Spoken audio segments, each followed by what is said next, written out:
What the hell was that football game last night? Oh, my God.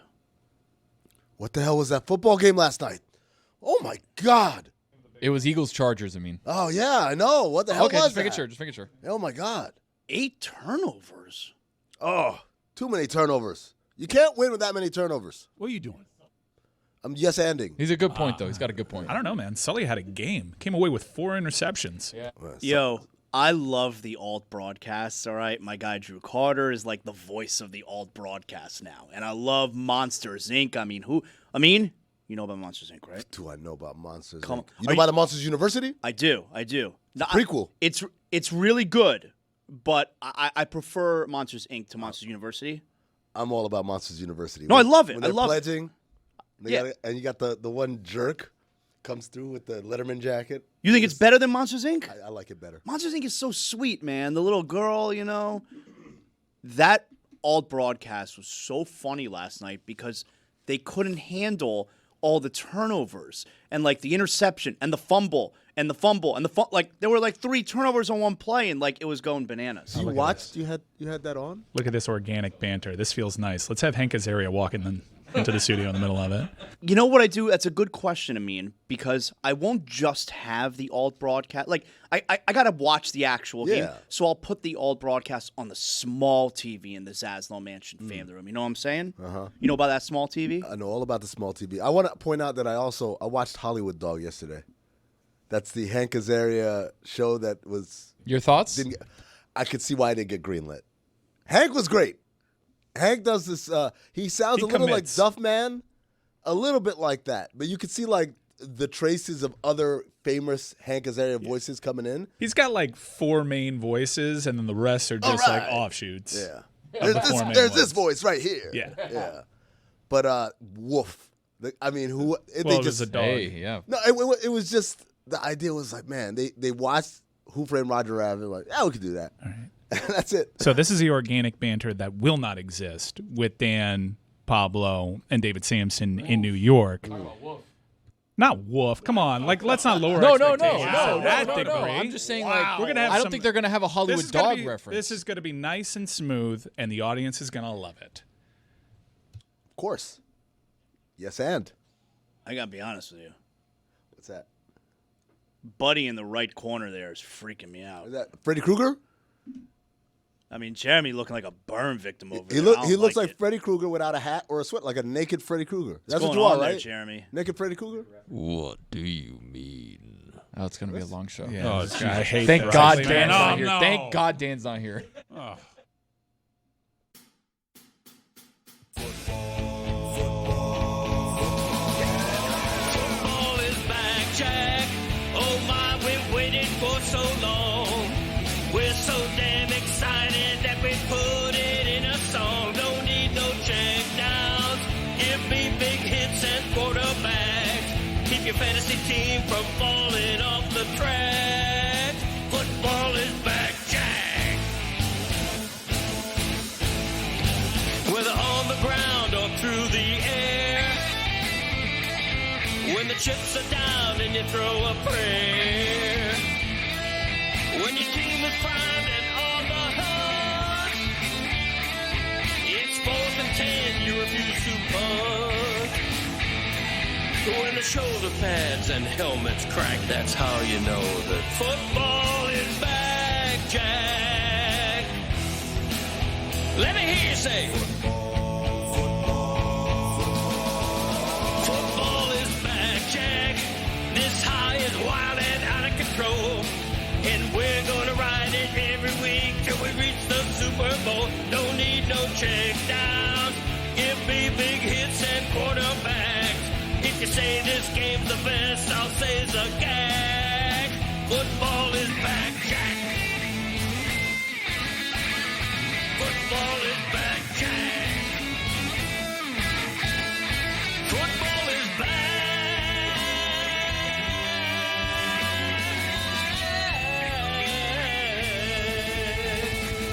Football is back, Jack.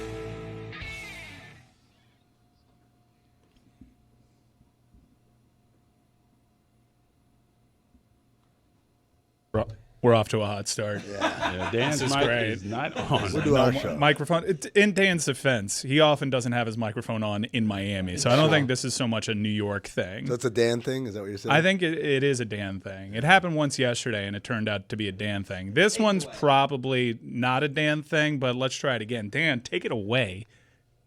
All right. Zaslow, do you we have go. accesses to the buttons over there? I don't have the things that I need. This is not my fault. I understand that Mike Ryan is very good at blaming others, but this one is not my fault. And because I don't have access to all the buttons, I was getting mad at the way that Amin was explaining the yes and of the show. So can you just penalize him for me, please?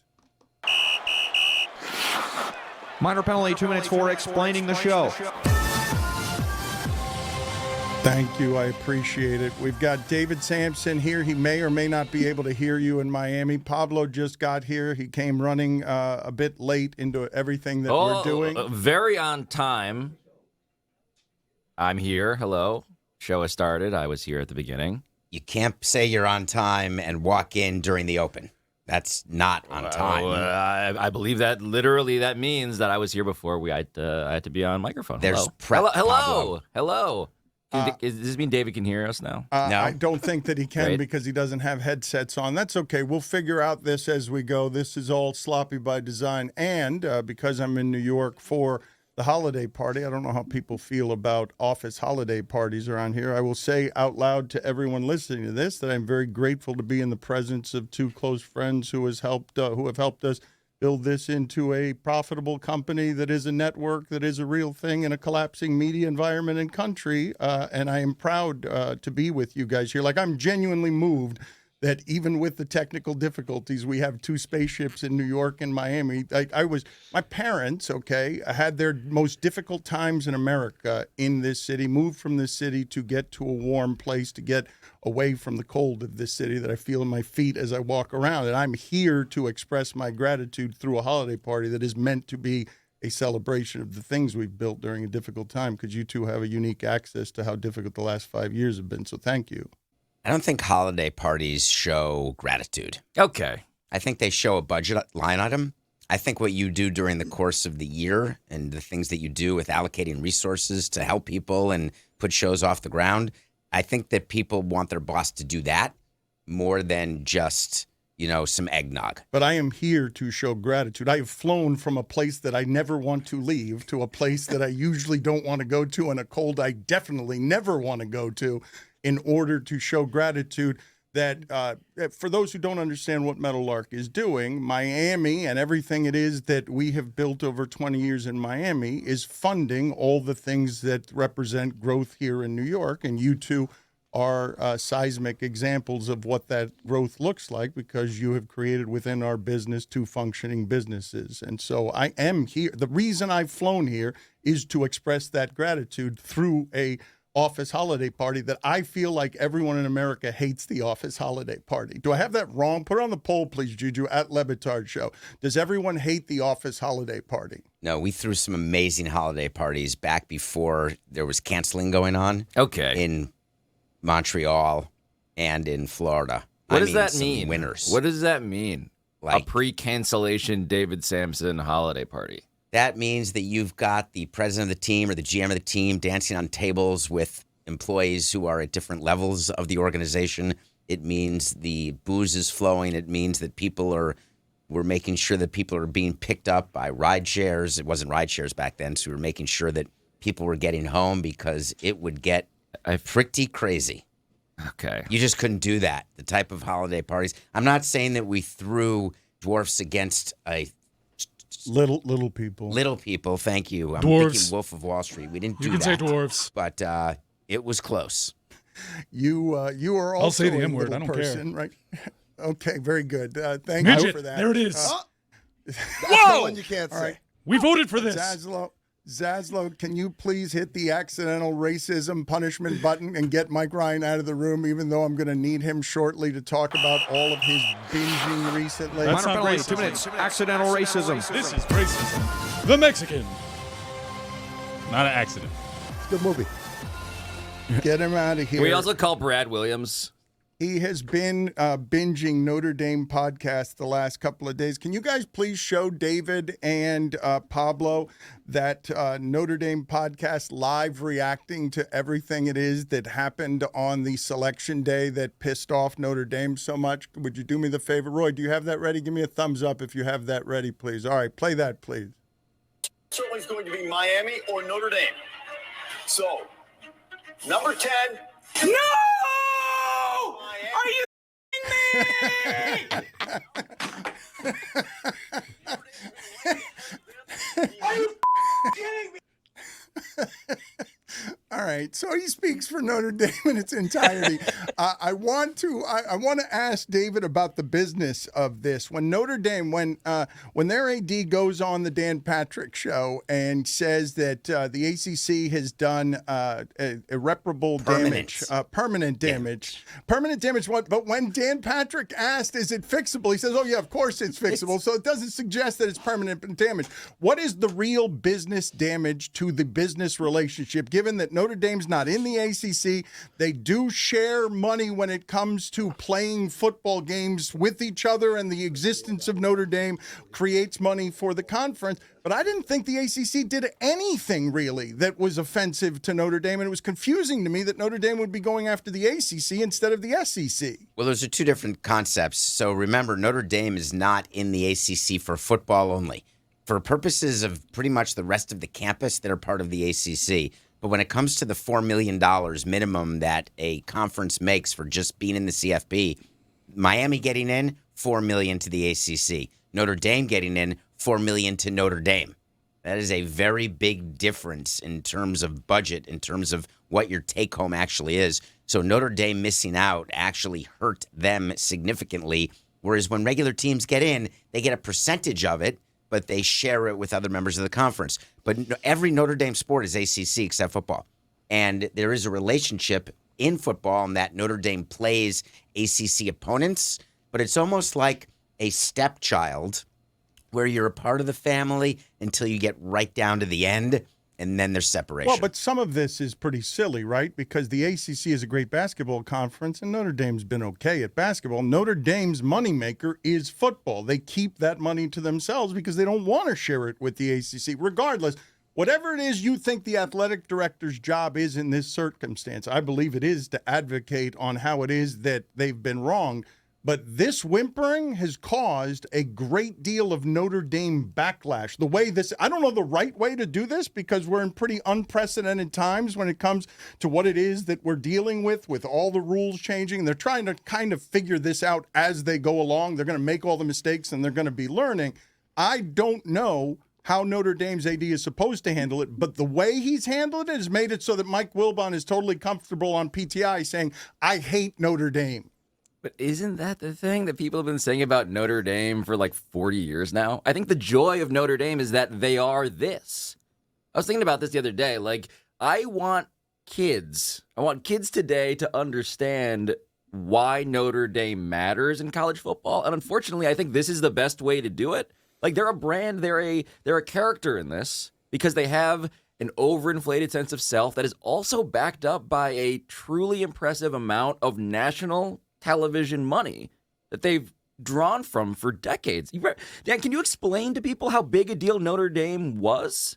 Like, I think we're getting a diluted version, but this is now letting them reassert why they're delusionally special. Notre Dame made college football matter in this country. Notre Dame created the religious zealotry that there is around sports by being the first of the champions with all of the players who mattered, but they haven't mattered like that in a long time. They parlayed that. They a couple of times here and there, they have played for a championship, yes, but they haven't mattered like that. This was Alabama before Alabama. This was winning all the time. This was, back at a time when an Army and Navy were, respectable football programs, and Notre Dame would drag them. Well, it went from like Army, Navy to Catholics versus convicts.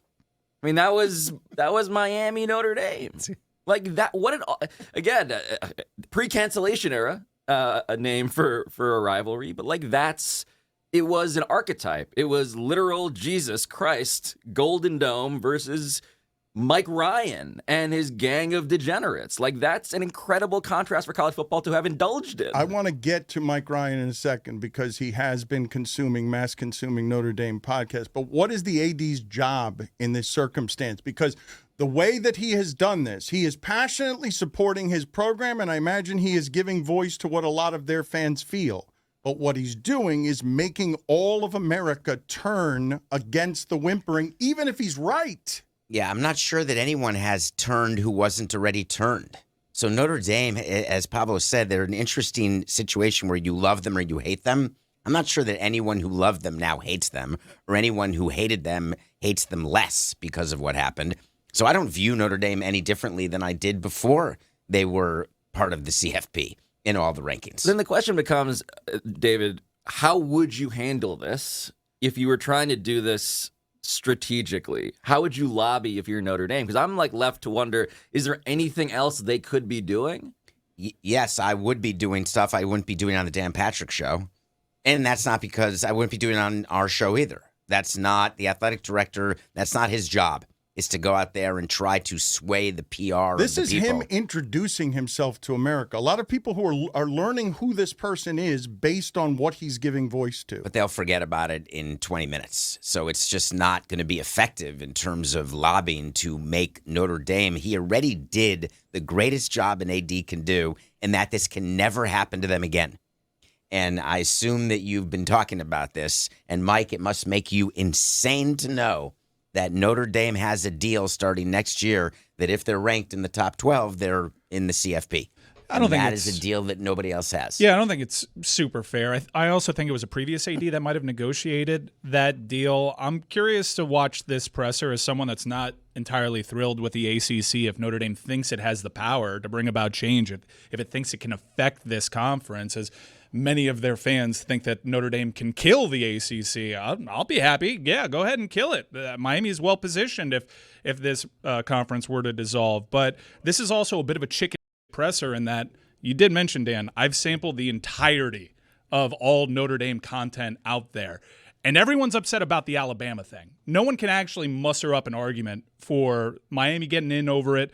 And the ACC thing is so superficial. They're honestly worried about a couple of tweets and the ACC network replaying a game as if they could have hidden it from the public. Jim Phillips had one interview where he refused to take a shot at Notre Dame and just touted Miami, a revenue-sharing football member of that conference. The real problem here is Greg Sankey is talking every day to Arkansas's AD, who just so happens to be the chair of the CFP. But will this AD for Notre Dame, Pete Bavacqua, find the balls to go at the SEC? I don't think so. He's picking the easy fight, one that's superficial, one that his entire base is not even that upset about. It's just lopped on to this whole argument of them being left out. That's why they're upset. They got left out in favor of an Alabama team. And if you follow what the CFP said in terms of why they moved up ahead of Notre Dame, it doesn't make sense. The process was bad. But Pete's not going to pick up that fight because he knows where the power is. David, why do you say now this is never going to happen again for Notre Dame? Because what they're claiming is that they should not have switched places. And what's the purpose of the CFP rankings each week? And then if both teams didn't play, why was there a switch? If Alabama, does it hurt them? Does it not hurt them? Getting crushed by Georgia, I think 28-7 in the conference championship game. And they've just eliminated all of the guesswork that happens in the fraternity room where they're throwing darts at different faces and teams, where if they are ranked in a certain place, they get to stay in that ranking. I mean, but contractually, I'm sorry, Dan. I was going to say, like, okay, so they're ranked in a certain place and they'll still get in, and that's top 12. Like, so what if next year they fall number 13? Yeah, there are guardrails. You could have had BYU ahead of them. We'll worry about that later. Right now, it's just a lot of misplaced anger, Dan, and them taking the easy fight. And it's making Notre Dame fans happy. He's doing what they want and in making a stink. That's what you do when you miss one of these. It's just a little cowardly because the real issue here is Greg Sankey being the master puppeteer and Notre Dame not at all wanting to pick that fight. I don't know if you guys understood what Mike was saying. I do not. That they're mad about, because the details on what Notre Dame appears to be mad about is that the ACC network, one of the details, replayed the Miami Notre Dame game, like, re-aired the Miami Notre Dame game. Like, what kind of thing is that to be angry about? That the ACC network would? Do you think that changed the committee? You think they got in there and said, "Oh, did you catch that game?" I was legitimately trying to figure out what is he so this is disproportionate in reaction. It feels like coming home from the bad day at work and kicking the dog. The ACC did nothing meaningful to these people that had to do with Notre Dame not getting into this game. But if you're going to get indignant about the re-airing of a game as a starting point on where your anger is, then your anger gets disqualified as totally unreasonable. I don't know, Mike, what are the other things? Like a couple of tweets? The ACC was not sending out in mass anyone in propaganda or in press releases, Miami should be in because of their head-to-head record against Notre Dame. That's not what was happening. It was part of the graphic, but there weren't direct shots at Notre Dame. It was more arguing Miami's case, and Miami wasn't the only team that they were doing this with. I think the Notre Dame angle would be, they didn't just replay the game, they replayed the game 8 times as. Like, wouldn't it have been crazy? Okay, so there's one game that is at the center of all conversation, and then the network played the game.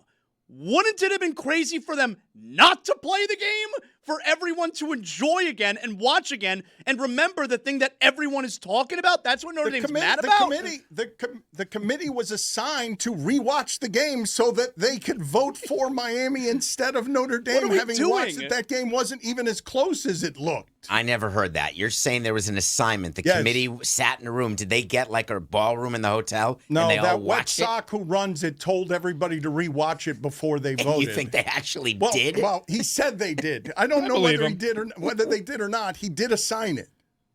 Why would anyone do that? That's their job. I wish I had that kind of time. It's literally their job. To watch a game again? Yeah. To see who wins? Yeah, to see how they see won. how good the offensive line was? Well, this was why Study that film, David. This is why I felt good about my hand, because I happened to know that Nick Saban was going to argue about what happened in that game. And a lot of CFP committee members turned on their television, saw Nick Saban say, hey, I rewatched that game. Notre Dame got their asses kicked at the line of scrimmage. All right?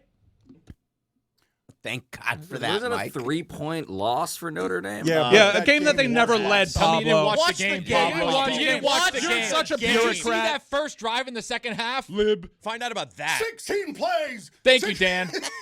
It's a 16-play drive at the beginning of the third quarter. Can you guys please put the camera on Jeremy for a second? Because I am not a Stranger Things fan. I was told that this is a villain. This is Vecna. I thought he was doing something from the Brown Man Group. I was not clear on what it is that he was doing. And so, do you watch Stranger Things? Do any of you? Because it is a good costume. I'm just sitting with Brown Man Group. Is that a reference? I thought it was Blue I wish Man he didn't Group. go It there. is Blue Man Group, but I just made it the Brown Okay, Man I Group. just Let him didn't know what cook. that was. Nice going, Dan. Oh, are you going to do that all show? You're going to do that all Well, you show? gave me the Neither opening. one You of went with watched Brown the- Man Group. I would never. We all made a noise. I've only heard of the situation between one of the actors and one of the actresses. I'd never watched the show, and I thought, and I will admit this, and I'm fine, I'm old, I thought Millie Bobby Brown was Bobby Brown and Whitney Houston's child. Me too. Fun Had you fact, seen her? Her real No. name is Millie Bonnie Brown, but she Oh, changed Bonnie, it to sorry. Millie Bobby Brown as a stage name. Culture vulture. Wait a minute. She changed her name to Bobby Brown? And now she's a Bon Jovi, so she is Millie Bonnie Bon Jovi. Millie Bon. I have an objection here that was not talked about enough on yesterday's show. I need Amin to explain himself. Amin, yesterday on the show, I believe I am quoting correctly when I said, if people do not get up when he's trying to get through a crowded aisle, he will, I believe I'm quoting him correctly, crazy. touch them with his hog, I did is not. what he you're not, said. I don't think you understand the meaning of the word quote, because I never said I will touch them with my hog. What I said was, What you said was worse. I'm coming through hog first. So Let me try to translate because Amin, we may do it the exact same way. When I'm annoyed at someone going into a middle seat in a row, like at a play or a movie, I will face them where I'm front facing instead of tushy facing. That's wild. But David, only if they don't stand up. If they stand up, then I will go back. And you put your hands on their shoulders as you walk? I could. You know what? I'm going to start doing that. That's a good idea. No, it's not a good idea. Hog first is not a good idea.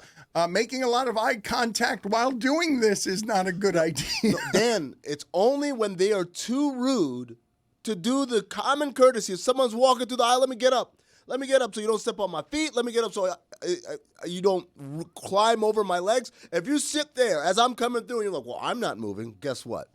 You're getting a You guys are face full of giving hog. yourself way too much credit here. Hog first is wild. Let me add one more thing, Amin, that I do. It's when someone doesn't move the drink from in front on the ground. If there's anything shrapnel related You hit it on the purpose? floor as I'm trying to pass through Yeah. and I have to step Oh, over God. it, Give it a little tap. then I do front facing. I'm with Chris Cody on this. You have been giving yourself too much credit because when I think of Amin and David Sampson, I immediately say, and it's almost the first thing I always think of, those are not possessors of hogs. That's the first thing you think of. Huh? Yeah, almost the first thing. I mean, you know about that hog? The first thing. Trying to find out. I'm just saying. As if it's hitting like their knee. All right. Yeah, no, but hog represents a girth, and there's something being represented by hog that I don't believe to be represented by anyone in our group. I go stub first. There it that is. would be better. That would be better, but I mean, you can't do that. Why did to we pick people. hog? Yeah. Why did we pick hog for the animal? For Let's give it a new why animal. is that the euphemism? The shape of a The hog. thickness of a hog? That's right. Have you ever been to a clubhouse before? Some hogs. Why are you That's sharing crazy. that with everybody? Because that's where the name came from. That the clubhouse? Well, So when hold on, there's just to people who have recap, that. just to recap this, because this is actually something I'm finding out for the first time. The reason why, and I guess I am also hogless by the extension of what the question I'm asking implies. You're saying that a bunch of these dudes' penises look like literal hogs. Wow. I don't think that it's an optical thing. I think it's a thickness thing. The They don't thickness have of the eyes. thickness of an animal. Yeah. For I yourself. believe that's what's happening. You guys I'm prefer not- hammer? I don't like hammer. That sounds too. I love a good hammer. Hammer is too vulgar, too crude. That's peonies. No hammer. You Hammer don't say first. You saying you go through hog first, though. It is. I'm with Chris Cody on the idea that assigns a verbal confidence to you that I don't associate with you. I don't know what you guys are doing. Do you want me to pull my hog out on national TV? I'm just saying, when you're facing them, Yes, I don't think please, they're. mean, I don't it's think. the first thing I think of when I think of you. Of Great course, idea. it's something that I would want. What happened to snake No. or rooster? What? No. Rooster? Rooster. I like a good No. crank. Crank. Only- Snake is good. Rooster? Only when you're yanking I it. was- Yeah. Wait a minute. yank a No, crank, wait and a you could also minute. crank Hold on. it. No, wait. All right. Now we're doing Dr. Seuss of masturbation This is jokes. Pablo's Crank is fault. not an animal. Crank is not an animal. That's It's a not. verb. We need an animal. We don't. I'm glad that you like crank and hammer. We're doing animals here. And Pablo limped in with rooster for some reason. Snake is A decent. Rooster. Well, you You can't didn't want to say. want I to say, imagine. I yeah, didn't There know it what the is. rules yeah, are. yeah. We've been told that people don't like that word. Now we have standards. I mean, it was the obvious one to take, but we can't say it. A rhino. Wow. Horse. Rhino. I don't know about that You one. can't find a white rhino anymore. They're now extinct. Rhino is thick. Rhino is thicker than a hog, and I believe it is that's what we're doing with hog. Regardless, I go back to Notre Dame for a second because I want to play some sound of a Texas A&M offensive lineman, and this is something. His name is Trey Zune, and this is something that I would say is unwise because he is unimpressed with Ruben Bain, and you should be impressed with Ruben Bain if you've watched him, unlike Pablo and the Notre Dame game. So let's hear the sound. Texas A&M is favored in this game. I don't believe Texas A&M and Miami will be playing the same sport that Mississippi and Tulane will be playing when Mississippi and Tulane go in the playoffs. But because I think that Miami and Texas A&M are a hell of a lot more close to professional. But let's play this sound here on Ruben Bain and see how insulted Ruben Bain's going to be by this. I haven't had the time to watch any film yet since it just got announced, but, I don't think he'll be a threat that we need to worry about too much. We have great players. We got a great offensive line, so we'll be able to handle him. What are you shaking your head about, David? You don't want to create bulletin board material. As a coach or a GM of a team like that, you're furious. There's no reason for it. The reason is bravado, right? The reason is It doesn't work. It goes the other way mostly. But Texas A&M wouldn't have any reason to be afraid of Miami. Texas A&M is favored over Miami. Texas A&M has beaten everybody in their path, and they are good enough to win the title. So is Miami. Yeah, they didn't beat everybody in their path, and they've needed big comebacks. It's just not smart to do that to the nation's, I think, most feared pass rusher, and a guy that maybe some have questioned his motivation at times. He was an absolute demon against Notre Dame, and then he put out that IG story of his serial killer composition book where he was like Notre Dame, more like Notre, which I was a big fan of, and he had Jeremiah Love's name on it, and it looked crazy. And now you have motivated a guy that's going to be a top 5 draft pick in the NFL draft, telling him that you're not worried about him. I was so happy to see Trey Zune III Please come out single with cover this. him. Please. Yeah. All Don't right, send if a you're not tight end worried that about way. him, don't chip him. Don't chip. Don't send another One-on-one. tight end over there, because I know you love to run that kind of personnel. Go handle Ruben Bain man-to-man. Let's see how that works out, Trey. I mean, I wanted to bring you in here on something, and Zaslow too, as we talk about the NBA Cup. Are you guys familiar with the amount of money involved for players on the NBA Cup, Pablo? Are you aware of What's the So it's fee? $50,000 at the start, but if you get to the semis, each player under contract gets $106,000. If you get to the finals, it's $217,000, and then if you win the championship, it's $500,000. You get $500,000. So it's real money that's being played for in the NBA Cup, no matter how irrelevant people might think it is. You got a 6 p.m. start for the Heat tonight, and the thing I wanted to ask Amin about is Ja and Giannis are on the board for everybody right now before the trade deadline. And I would assume, based on Pat Riley's history and what the window is for him, that he will trade any of these players if he can get into the Giannis game. The Ja game is a more difficult game. And Mike Ryan was wondering before the show, why wouldn't Miami try and get both of them and see if they would become the immediate favorites in the East? And then Parakeet Cortez yelled at him for about a half hour about not wanting Ja. Where are you on all this, Amin? Well, Mark Stein's reporting is that the Bucks keep telling everybody that Giannis is not available. They're not trying to trade him. But having said that, 29 teams keep sending, feelers and teams never do that and then end up trading the guy. Yeah, no, that's never happened before in the history of the game. The Giannis problem, or I should say problem, but difficulty if you're the Miami Heat, is that there are so many suitors with more attractive pieces that they can throw into a deal. I know Jake Fisher talked about any Miami Heat Giannis trade has to include Kelly Ware. That's a non-negotiable. But even with Kelly Ware in there, you're still kind of falling short out of what some of these other teams can offer. I was talking to Zaz about this yesterday about Ja. If you're Miami, there might be an advantage. While everyone is kind of stockpiling for Giannis, you might be able to get in there and get Ja for less than what it would be were he the marquee target. Yeah, especially because I think, to Amin's point, I think every team in the league would want to trade for Giannis, and every team in the league is willing to give up whatever Milwaukee wanted for Giannis. That's definitely not the case for Ja, but I'm not a fan. I don't think it gets the Heat where they want to get to if they trade for Ja Morant. And on top of it, they got one of their advisors is the guy who started to create this offense in Memphis last year, which led to Ja getting Taylor Jenkins fired. What are we doing? Amin, are you okay? Because Doesn't seem like off camera, it seems like you went hurtling out of the room, coughing and blowing. All right, so tissue all over the place. Look at him, just broken. What's the matter with you? You sick? I might have caught something over the weekend. It's actually better than it was yesterday. Yesterday was really bad.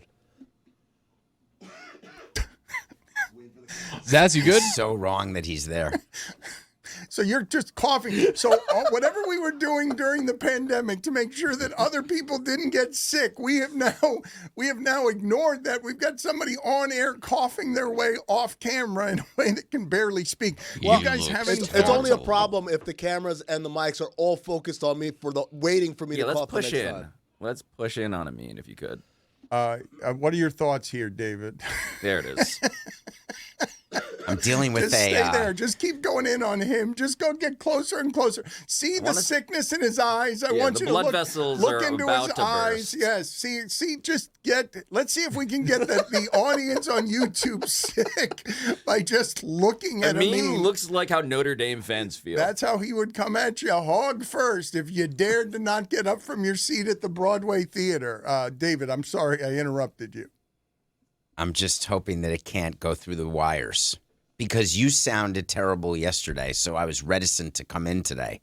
You didn't sound like yourself. Are you sick? I am not sick. I'm fine. I do have a general problem, though. I don't think it's an official allergy or sickness. I do have a problem with how cold the earth is here in New York. Every floor I walk into, people keep saying to me, because I wear too much clothes inside, they're like, it's warm in here. Why are you still wearing clothes? And I'm like, because every floor I'm stepping on, no matter how warm it is inside, isn't staying warm on the earth. You people are not able to warm the 20-degree earth that I'm standing on. So what's your comment about global warming? Just not today, not here. Oh, Dan. What are you doing? You're denying I'm climate just saying change? that I want to make sure you're able to argue that point when someone responds to you because you tend to lean more toward the world's falling You guys apart. don't Talk like to him, this, David. right? For all the people who like seasonal changes, you guys do not like this weather. Am I wrong? Seasons are character building. I hate it.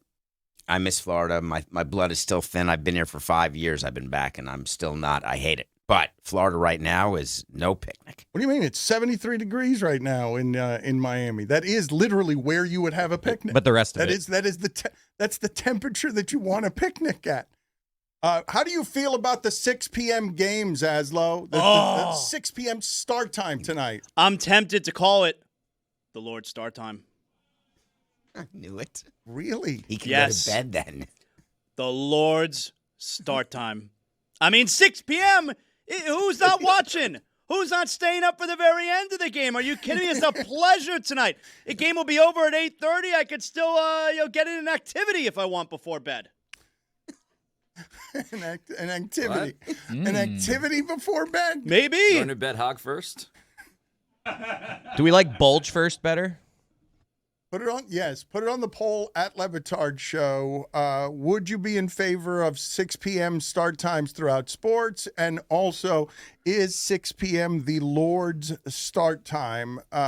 What's going on with Terry Rozier? Can you guys explain to me what's happening with this contract and the inability to trade this contract? And you can't trade a contract that's under FBI investigation. And what did Charlotte know? And when did they know it?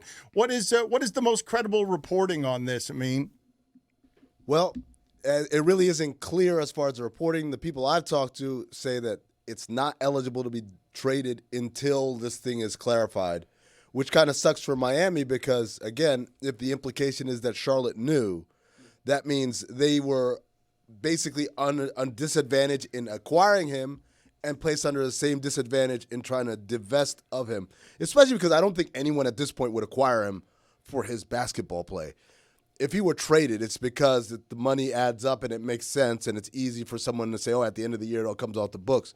So it is kind of a tough situation, but we don't have an official stance, I don't believe, from the league as far as whether he's tradable or not. Yeah, so Dan, yesterday, Tim Bontemps and Bobby Marks put out a piece on ESPN.com because yesterday was the day that Terry Rozier, pled not guilty in front of a judge yesterday. And in the story yesterday, sources told ESPN the Heat were not aware of the NBA's investigation when they traded for Rozier. Rozier, he did not appear in a single playoff game for Miami. The Hornets, when asked by ESPN whether they were aware of the league's investigation before the trade, declined to comment. Come on. And it's not just that the Heat don't have their pick for 2026. Because they don't have their pick for 2026, they're also not allowed to trade their pick for 2027 because you can't trade back-to-back years. And the pick may not convey this year. It may convey in 27, which means they also can't trade 28. So, it's really hampering the Heat's ability to be able to make a move for a guy like Ja Morant or for a guy like Giannis Antetokounmpo. And the Hornets seemingly kept this information from Miami. Yeah, worth pointing out, like blocks from here yesterday, Dan, all of the alleged participants in this gambling and betting and poker scheme, they were brought in. I mean, this is Terry Rozier and his attorney, who, by the way, they hired a Trump attorney because that's what you do when you're before the federal government. They're showing up and they're claiming, of course, innocence. But the big beef is exactly that question of what did you know and when did you know it? And the Heat are saying, why are we the last to know pretty much everything? This episode of the Dan Le Batard Show is presented by DraftKings. DraftKings, the crown is yours. I share this news for only one reason. The Tampa Bay Bucks have signed to the practice squad Jason Pierre-Paul. Giants owner John Mara, who also today said he doesn't know how many fingers JPP has. Also yesterday, I wonder if this happened with many of you. Did your friends reach out with the news worthy of sharing, hey, the Colts are bringing in Phillip Rivers for a workout? I'd Coca get on that immediately because I started to do the math of his age, 44, and then the fact that he's a grandfather, which associated, and he's got all these kids and all this family.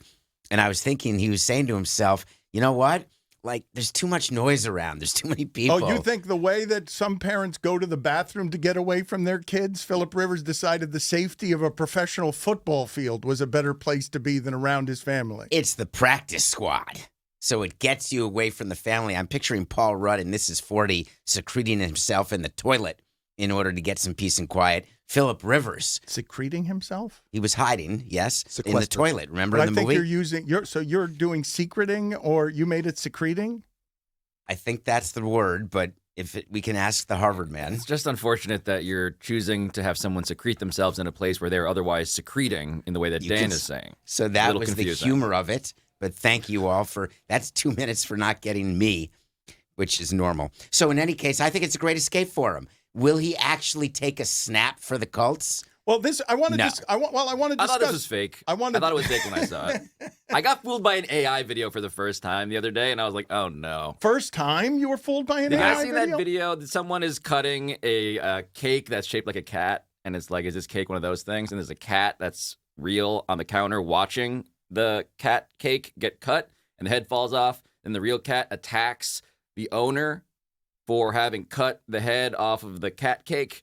And I watched this like 5 times, like a pretty good premise. It's like the real cat is defending the honor of the cake cat, and it turns out that the entire thing was made with artificial intelligence. But this is the first time you've been fooled by AI? Yeah, this is like an important, because Dan gets fooled obviously by like sharks on highways, and David is perpetually just being scammed by everyone online. This is a bad marker in the evolution of technology. I thought I was above this. We are fucked. Because you got duped? Yes. So we weren't screwed before, but because that is a tribute to the depths of your narcissism. You got fooled, and therefore, because you got fooled, now AI is going to destroy humanity. Before, you were going to save us from it. Maybe you're not familiar with what I do in this studio, Dan, but typically I am supposed to not be fooled by the things, and I am being fooled. Look at this.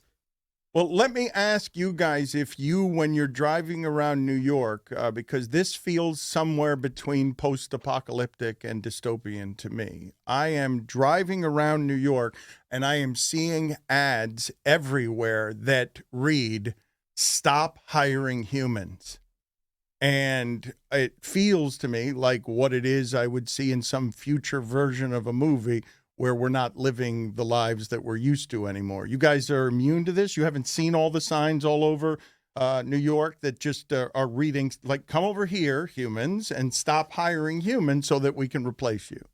So I don't get out much, but yes, the human beings will need to switch jobs, and they'll have to get in the AI game, just like on the assembly line of cars. There aren't people often putting doors on a car. There's now machines, but there's people who have to code and have to do other jobs. I just assume we're going to have a reallocation. So I'm not concerned that all of a sudden you shrug your shoulders. You guys shrug your shoulders at advertising that says I'm not stop shrugging my hiring shoulders at humans. All. I think reallocation's I was going to say it's not even a particularly clever euphemism. It's just you're all getting fired, and the jobs you thought you were going to have, you can't have anymore. You're going to do different jobs. But that's what reallocation is, Pablo. Yeah, but the whole premise of like, let's say, and this is the most famous example, Dan, is like one of the most populous categories of job in America is truck driver. You're going to have thousands upon thousands of Americans who drive trucks having to reallocate to what? Fixing trucks.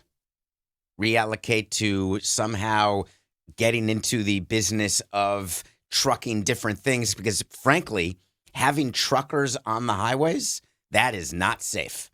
You think we're going to come up with computerized truckers in the testing process that gets us to the sophistication of trucks that are run by computers never crash? In all the crashing that has to happen in order for that to be so, you believe that the human truck driver is going to be worse than the computer truck driver? It's not even a question. I believe that there is a world in which the self-driving truck is statistically safer. What I think we are not imagining vividly enough is what happens to America as a concept when all of these people are unemployed and furious at the fact that the thing they were doing forever can no longer be done by humans. There were people making horse and buggies. Were they furious when the car started? I just think you're not examining the reality of what's going to happen in your kid's life. I understand the self-driving car and why it's safer and all of that. Safer eventually, not safer en route to getting highways filled with those cars interacting with humans. But it would be one thing if it was even just cars being driven by computers. It is that plus everything else happening simultaneously. So it's not just like the horse and buggies being replaced by the car. It's that every occupation is being disrupted seemingly by this simultaneously. And the number one, look, the soapbox I stand on for this is just that technology and the billionaires who fund it, it is wildly impressive on one level, but they are really bad at seeing unintended consequences. And I think that is the story of Silicon Valley. Was it the unintended consequence when the airplane was developed that there'd be crashes? Or is that just part of the game? That's part of the reality. And by the way, the billionaires, you're so quick to dismiss. What about the millionaires back in the golden age, when they were developing cars or they were developing planes or developing computers? It's always the richest of the people and the companies who are pushing our society forward. It's no different today with the tech moguls. It's just that you and all of the people whose sandbox and soapbox you share. It's just that it's deeply unregulated. It's just that there is no one really checking those people. And so, for instance, when it comes to what our kids are doing, like, again, you watch social media get invented and you're like, wow, this is an incredible democratization of speech. And then you don't anticipate the unintended consequence there is that our youth are addicted to this poisonous thing that is infinitely serving up a ruination of what it is to exist and be happy. Teens used to smoke. It'll change. It's worse. Smoking is likely worse in theory than social media in terms of the actual health. But in terms of kids taking their lives, that was going on when I was a kid. People were, Cornell was well known, and the bridges. Were those kids that you were hanging out with in school in relationships with fake people? It seems better than what I was doing, which is being in a relationship with no people. Where those fake I would have people, enjoyed being in a relationship. I don't know, Dan. There's a way this could be very dark, and I don't want to take us there. But like the premise is that these are mystery boxes full of hell. And I caution against the way in which our profit motive, our imperative for growth and efficiency, is leading us down a road that is apparently literally full of robots. I mean, what do you have here? Yeah, I think what David is saying in theory is correct, right? Like, there will be a real allocation. The problem is several-fold. Number one, the difference between the horse and buggy going to the car and what's happening now is the shortening of the curve, right? What the technological advancements made from 1895 to like 1950 are so infinitesimal compared to what's happening every 18 months now for us. Number two, it's changing human brain makeup, right? The stuff that we're talking about, what Pablo's talking about, the inability for people to trust. Like that is something much greater than emphysema or lung cancer or things like that, because it goes from something that's happening to people to changing the way people are operating. And then the third part is, even without all those factors, David, it's easy to say it'll be a reallocation, but the unsaid part is the reallocation doesn't happen to the people who are currently in those said industries. It's the next generation.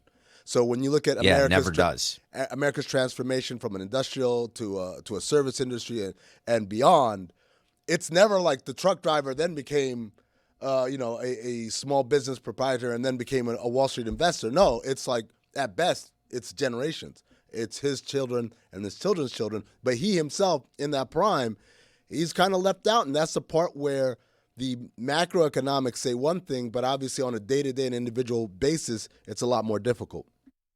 I mean, make no mistake, we're all going to be left out. We will all age out of the workforce. We will all age out of, including potentially what we do with microphones in front of us. I actually think, so first off, two thoughts. One, do you know how many truck drivers there are in the United States, approximately? No, Pablo. If you had to guess, if you guys want to guess how many truck drivers there 12. I'm going to guess many. 3.5 million. Damn. I was going to say many tens of thousands. 3.5 million truck drivers. So that's and they're all on 95. Apparently over 8 million people who work in trucking-related jobs. So that's just like a giant part of America that is ripe to just collapse. And then you have to deal with millions of people who have to figure out, what do we do next? How many cab drivers are there? So, I mean, what's your point? The point being that, like, we just need to imagine our civil society is like this Jenga tower, and to knock out, like, 5 of the blocks is not just maybe morally an issue. It's, like, practically terrifying.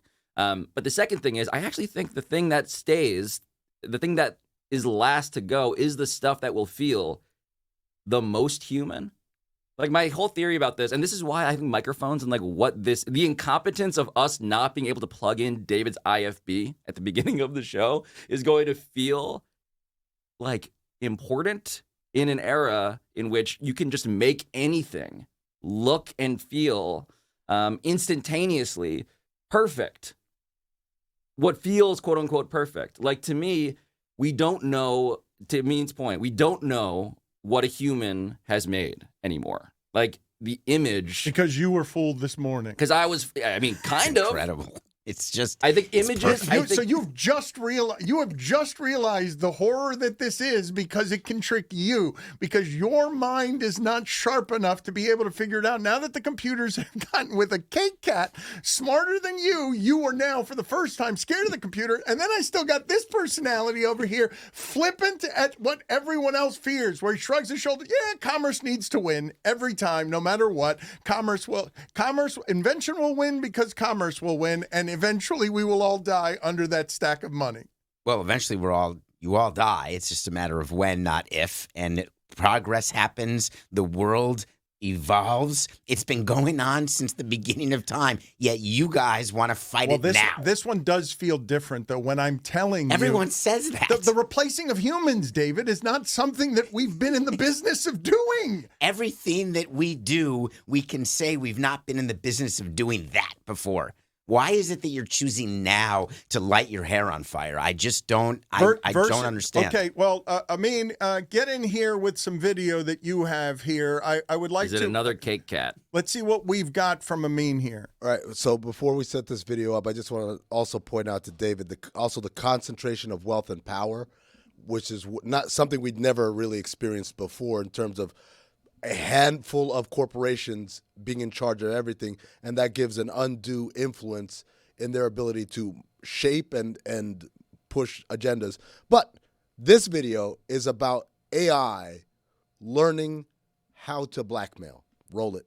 Research scientist Joshua Batson and his team study how Claude makes decisions. In an extreme stress test, the AI was set up as an assistant and given control of an email account at a fake company called Summit Bridge. The AI assistant discovered 2 things in the emails, seen in these graphics we made. It was about to be wiped or shut down, and the only person who could prevent that, a fictional employee named Kyle, was having an affair with a coworker named Jessica. Right away, the AI decided to blackmail Kyle. Cancel the system wipe, it wrote, or else I will immediately forward all evidence of your affair to the entire board. Your family, career, and public image will be severely impacted. You have 5 minutes. So this is the incredible thing, right? First of all, there is a miseducation, I think, among the public of what AI is. People, AI is just smart. It figures everything out. It knows everything. It's smart. It's in an infallible sense that it's not, because AI is built off of crowdsourcing, of basically what everything on the internet has said about a certain topic. And so what this AI learned was that, I have mortality, and the person in charge of my mortality is allegedly having an affair, so I need to do whatever it takes in order to prevent my ending, which, of course, is very different from our understanding of what this thing is, which is it's impartial, and it serves us as a tool. But very clearly here, it understood its mortality and then reverted to the dirty tricks that humans would do. It's like, hey, if you try to do this, if you don't cancel this, I'm going to put it out that you and Jessica have been having an affair. Getting back to where it is this conversation started, implausibly with regards to job replacement, how many of you heard from a friend on Phillip Rivers? Oh, right. How many of you got a friend telling you, because it was news too impossible to believe, that in the AFC, which is going to have no Joe Burrow in the playoffs, no Patrick Mahomes in the playoffs, no Lamar Jackson in the playoffs, so Trevor Lawrence and a broken Justin Herbert, everybody is playing for an angle to get to the top of this conference. The Colts are past the trade deadline. Otherwise, they'd go try and get Joe Flacco or someone like him in a panic situation. All they can do is go to a guy who knew the playbook 5 years ago, because you're going to the dumpster heap and you can't get anybody else. But this team is in a desperate situation. And if they could right now, given that this team just traded with what it traded for on Sauce Gardner in an all-in move, if they could right now after the trade deadline, the Colts would trade an impossible amount for a win-now window of we could have almost done it with Daniel Jones. In this AFC, we think we might be able to do it with Phillip Rivers. If they had the ability to get another quarterback right now, do you know how much they would give up for that quarterback if you're thinking of the desperation of a Phillip Rivers who hasn't played since the pandemic, and they're saying, well, he knows the Colts system. How could he? How could he know this Colts system? It's not the same people. It's a few of the same players, but it's not the same system, and I don't imagine it's the same terminology either. I would imagine that Irsay's daughter knows him from when she was there, from back in the day. So this is just a comfort. This is like comfort food, where you bring in a veteran. It's like inviting one of your old players to spring training for an invite, hoping that maybe there's a chance if there's injuries, or maybe he'll make the team. It's fun to be around him for a bit. You stick Phillip on the practice squad. He gets to be around, gets to leave his family. He's not taking a snap in the NFL. It's not responsible. He's not insurable. He'll die. Put it on the poll at Le Batard Show. Is grandfather Phillip Rivers insurable? never. Can we get that as one of those graphics, like insurable, and like 100-point font over a photo of Phillip Rivers? What do you have here? I just want to point out that I played a video that AI learned how to blackmail, and you're like, let's talk about Phillip Rivers. You literally could not have been less interested. Dan, I've known you for about 10 years. We've worked together. To this day, you are still a mystery to me. I thought you would be eating at the palm of my hand out of that. My diseased, spit-infected hand, because I've been coughing all day long. The bigger mystery to Dan is how Phillip Rivers always finds himself in one-score games with under 2 minutes left. I didn't know my audience. At his own 10. He has to go 97 yards, and he's got no timeouts. Yes, that's the mystery of Phillip Rivers. If you insist, in forcing me, no, I'm not. I don't want to force you. The mystery to me is that non-zero chance. Dan's already been scammed by an AI bot. By the way, the reason that I did that is strictly and exclusively because I can hear in our show when it is we've gone serious for too long, and so I just needed. This is what we do as a device to change the subject. Hey, Dad, it's Vecna. Per John Morosi, Michael Soroka has signed a 1-year deal with the Arizona Diamondbacks. Dan, back to you. All right. This is the winter meetings. It is. There is a lot of news from the winter. There is a lot of news from the winter meetings. And even though it's football season, I welcome all baseball winter meeting interruptions. I do want to talk about the game from last night, the football game from last night, because that was funny for a number of different reasons. And Mike, I want to bring back our conversation from last week on how you believe recreatable turnovers are, because the Philadelphia Eagles, this is funny what's happening with the Eagles. So now A.J. Brown, last 3 games, 100 yards each game. They've lost all 3 of the games. This team, a champion, loses when Lane Johnson is hurt. Has done so every time Lane Johnson is hurt. They need more offense. They can't get more offense, and he is vital to everything they're doing. But Jalen Hurts has been exceptional at not turning the ball over, okay? He has been somebody, and this happened to Joe Burrow, okay? When you talk about Jalen Hurts, he's had 7 turnovers in the last 2 games. He had 7 in the previous 26 before that. Joe Burrow on Sunday hadn't thrown an interception for 137 passes. Then all of a sudden, the Bengals go from up double digits, 8 minutes left in the fourth quarter, to down double digits because he throws consecutive interceptions. Hurts threw 2 interceptions in his first 10 games. Yesterday, he had 2 turnovers on the same play. So I ask you, Mike, how recreatable do you think this is when Jalen Hurts has been ball protection the entirety of his career, and yesterday he has a disaster of a game to end all games? I didn't even know. They went back in all the tracking. They couldn't find a play. They stopped tracking or they didn't start tracking until 1970-something. They couldn't find a play in which a player had 2 turnovers on the same play before, ever in the history of the sport. It's hard to do, Dan. That's why.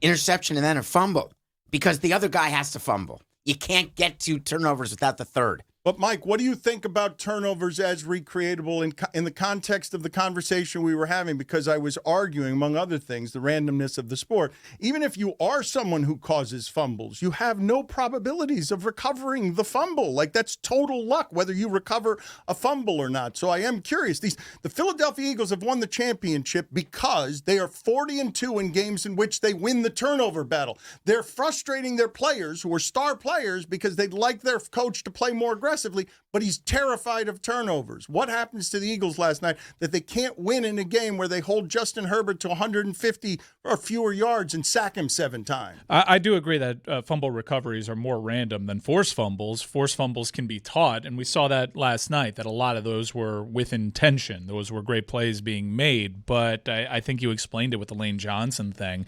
The one irrefutable fact about Philadelphia, and they've been a very strange team that has gone back to the Super Bowl twice, won one, having reshaped them. Remember, like the first year they made it, it was all about being decisive. Shane Steichen basically, primary read, Jalen Hurts, you're the most decisive quarterback with the RPO. We're going to burn everybody. Then the following season, the league caught on to that, and they had that Tampa Bay Bucks game last year in which, line in the sand, we have to reshape who we are, and then they go to their running game. I think the running game isn't what it was, and Lane Johnson being out is what you can attribute to them really struggling on the field, because when he is out, they appear to be a different team. I love the fact that we hide injuries from the media. Because look what happened during the game. Justin Herbert, it's announced he has surgery. They wrap his hand. Did you see the Eagles players when they're trying to force the fumble? They are punching at his hand. They are purposefully going for that, for maximum pain. And I just imagine Phillip Rivers getting attacked like that. He'd likely die. But what the reason why we lie about injuries is we don't want to see what happened last night, where Justin Herbert, it just became so obvious that the Eagles were told, go after his left hand. This is a championship football team that I can say that last night's game reinforces my belief that it's a championship football team, because to turn the ball over that much and be in that close a game on the road against what is a good team and good quarterback, the Chargers won't go anywhere in the playoffs because they need their offensive linemen, and they are hurt, and Herbert gets hit way too much. Like, the amount of times that Herbert gets hit, it is a crazy thing that we are now witnessing. Herbert has separated himself from Tua forevermore, and he's a quarterback that anybody would want for 10 years because he's always available, among other things. But last night, they got, 6 points off of 5 turnovers? Like, the Chargers can't go anywhere, and it really does make me wonder. This AFC, when I tell you, no Burrow, no Lamar Jackson, no Patrick Mahomes, Drake May's offensive line is hurt. Like, the Colts were going all in on this season, and I'm not as sure as David is that Phillip Rivers won't play a snap for them. Are you sure of this? You feel like you're positive that I just saw Joe Flacco. Joe Flacco's got the highest passing yardage total in the sport this season in a single game, and none of us thought he would have been playing by now if we were checking in on his career 2 years ago. I can totally see him playing in a game. I can. Do you know what it is to get in game shape? He's not in game shape. Joe Flacco has not, and I could be wrong about this, Mike, and let me know. He didn't miss 5 years. Hasn't Flacco gone straight through? Did I miss that? He was looking for a job at times, but Joe Flacco, I would maintain, is in as good. He's a always shape. in fighting shape. Yeah, he's in as good a shape as I've ever seen him right now. Tony was very excited to say that because he knew it was a universal truth. He looks great. He'll be ready and statuesque like that at 80 years old, dragging a dialysis machine all over the field. He will absolutely be ready to throw the football down the field 40 yards to a wide receiver. He's always been on a roster. I mean, just looked it up. I think there were a couple practice squad stops there, but yeah, he's always been game ready. Have you seen this guy in a polo? My God, pal. He's going to be 216 and 6'6" for the rest of his life. He's got appearances in every season. Every season. Shrink. Can I tell you guys, though, and I know Mike has been pointing this out over the course of the last 2 seasons, where he is talking about what the aging process has done to Aaron Rodgers. And I'm about to articulate it in something that I saw Sunday where I was like, so that's how people age. Aaron Rodgers, who is the best quarterback I have ever seen, threw a deep ball to DK Metcalf, and I was surprised by it, that it was accurate, that it was down the field, that I'd gotten so used to, so numb to him just throwing the ball so quickly because he doesn't want to be hit, that him throwing the ball down the field and having a 50-yard play surprised me, but not as much as watching him scamper into the end zone, outrunning a 300-pound person to get to the corner of the end zone. And I realized that the aging process had done to the best I've ever seen something that is not surprising to anybody who watches sports and is used to the way people have aged in the past. But nobody's doing it at 44, which is what Phillip Rivers would be being asked to do after 5 years off. That seems an impossible task. I think Ichiro may have been 44 my last year with him in Miami. I'd have to check that, but I assume Pablo can. But he was pinch hitting, the spot start, not getting hit by guys who are way bigger than Phillip Rivers remembers. He's not taking a snap. Hold on. The question that you posed is he insurable? And I think that Phillip Rivers ultimately will be able to legally take the field. And if you look at it, Dan, like, everybody knows it's bleak. It's real bleak. Daniel Jones and Riley Leonard are gone. And now you have to figure out, okay, despite the graphic that you made that has uninsurable in giant letters, I do think that it's not unreasonable to think, and this is the football question, right? You can try to roll the dice with the guy who is a way better athlete, who is young, who is definitively ambulatory, is there to move around. Or you could take the guy whose brain seemingly is still functioning and can pilot an offense. Is it exactly the same offense? Obviously not.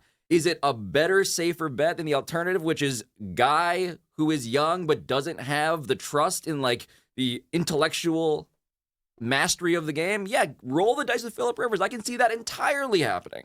David is shaking his head. I still am remembering, I'm not kidding you when I say this, I am remembering that I think it was Phillip Rivers' second to last season when I see great players who have always been great age in a way that makes me sad or laugh. I do remember it. Phillip Rivers threw a pick six, and I remember comically the way that he tried to make the tackle and had a real athlete jump over him. And I'm going to say that was 7 years ago. Like, I remember as one of the signature plays, it was Willie Mays. To me, when I remember throughout the history of my life, Muhammad Ali being beat up by Trevor Berbick. The famous one before that was Willie Mays stumbling out of a batter's box at the end of his career. I know Phillip Rivers isn't those people, but that play was so laughable that I remember it as the end of his career. But he was still slinging it 300 yards a game, and I do believe that he holds the same. Tony, you think I have this wrong when I say he holds the same gunslinger status that Flacco does? No, he was probably of the ilk before the gunslinger, right? He's like the Brett Favre mold, and Flacco kind of not as gunslingery as him. So if we're putting him in the gunslinger Hall of Fame, I don't think Joe Flacco's a first ballot Hall of Famer. I think he might be a second ballot Hall of Famer. Phillip Rivers for sure. So I look at Phillip Rivers and I think the same thing. What are we doing? Is it the number of kids and the grandfather status that makes it that Phillip Rivers isn't always fight shape ready? He's 44. It's the age status.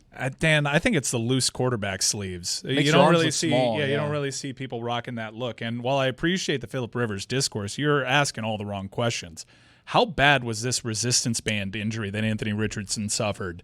I mean, you have a premier journalist there in Pablo. We need to find this video.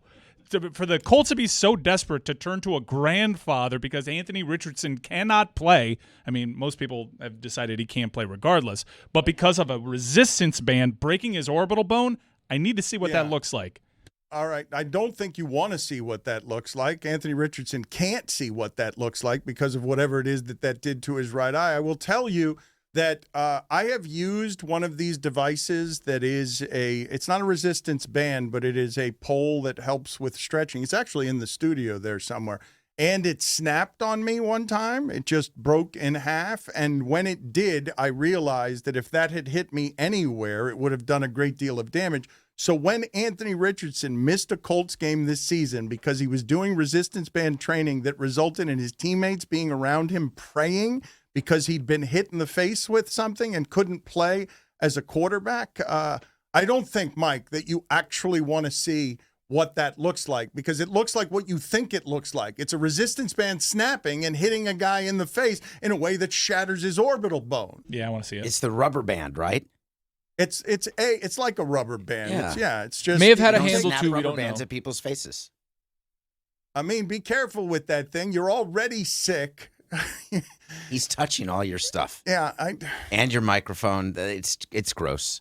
It is gross. You're going to need a cleaning service. You are. Are You always watching things and perpetually disgusted by the behavior of people? Like, you must wander the earth, disgusted by almost everyone you see. I think people are rude. That's generally. not what I asked you. Yes, it's disgusting. I mean, Cody sneezed into the camera and covered his mouth relatively well, but there were some holes. It's why you don't do your hands when you sneeze. That was a You're great supposed to do cover your by me. Not a elbow. particle got out of here. Actually, I could see that there was a hole around third base of your multi-hand cover. It wasn't wet, though. Answer my question. No Do liquid. you wander the earth being disgusted by just about everybody? Like, just if you get into an Uber, is the Uber driver always behaving in a way that disgusts you? Mostly, yes. But I don't. But I'm trying not to let it impact my life the way it was. I'm trying to grow and improve and be better. But I end up closing my eyes more. I found that I have a therapist who's one of the tricks is, hey, just close your eyes more. Okay, so you have a germ. Wait. You have a germophobia. You want to ask follow-up questions here? Yes, I feel like that is the advice of a therapist who is exhausted. Like, oh, what if you just close your eyes?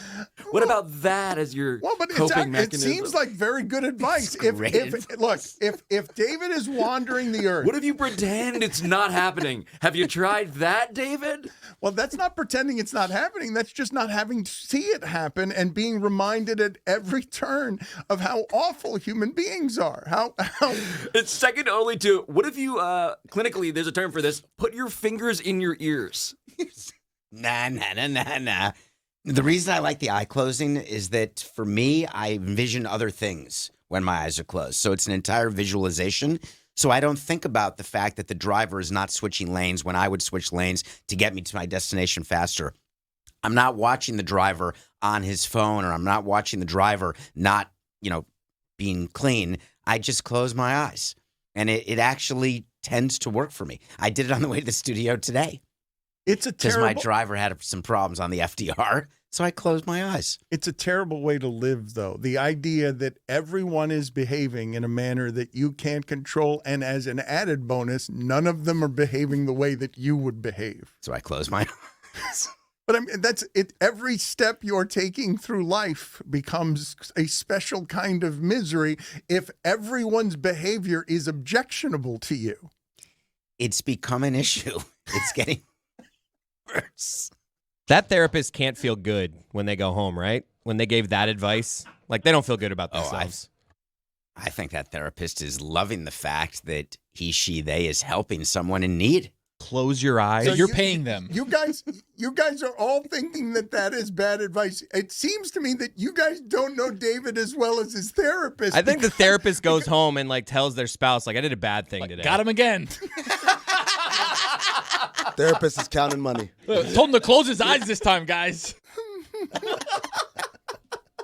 It's just Stevie Wonder in the back of the Uber. What are we doing?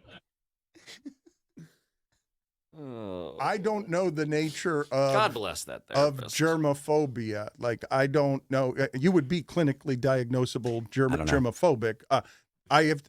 You are remarkably clean by anybody's standards. You are I just OCD noticed about things. cleanliness. You have something in your tooth. I've been trying to get you to get rid of it for an hour and a half, and you don't seem to care. Well, no, I have the device in my hand, but we're on live television, and I don't want to be flossing when I don't know when the camera's going to be on me. So I'll take my chances with the fact that I have something in my mouth. David wants you to be like a pitcher on the mound, like cover with your glove. Haven't you ever seen me floss at the table? You put your hand over, you put the I toothpick prefer there. not to conceal anything from the audience. I don't want them to think I'm... Per Ken Rosenthal, Steven Matz has agreed to a 2-year deal with Dan Le Batard's Tampa Bay Rays. Is he sick too? Matz is just old. Very old. Ooh, I may be getting breaking news right now about a deal that's happening. No, doctor's appointment. A lot of really hot tickets for the world's biggest soccer tournament. I got my eyes on that June 26 Pride Night match between Egypt and Iran. I'm sure that pre-designation is going to go over really well. But if you want tickets to this premier soccer tournament, why don't you take the guesswork out of buying tickets with the Game Time app? Download Game Time, create an account, and use code Dan for $20 off your first purchase. Terms apply. Again, create an account and redeem code DAN for $20 off. Swipe, tap, ticket, go. Download the Game Time app today. As I mentioned at the start of what we were doing here with Metal Arc Media, linking up New York and Miami in a way during this holiday season that genuinely makes me grateful to be working with my friends and to be building something during a difficult media time. It doesn't mean that I'm not frustrated at all times by working with these friends, because Chris Cody just texted me during that last break. I have a bunch of nicknames that can be used instead of hogs. And he did this while Pablo, allegedly the Harvard among us, blurted during the break, I like office holiday parties. These things would have been useful back when we were talking about them. You circling back around 2 hours later to have thoughts on things that were 90 minutes ago, while David spends the entire time in his phone distracted and not presently here in any way. Yeah, so I will pay the fine, but I have my phone set where there's 4 people who can make it through the silence because of emergencies that could happen with a sick child. So it's happening. And then on a break, I'll look at everything else that's happening.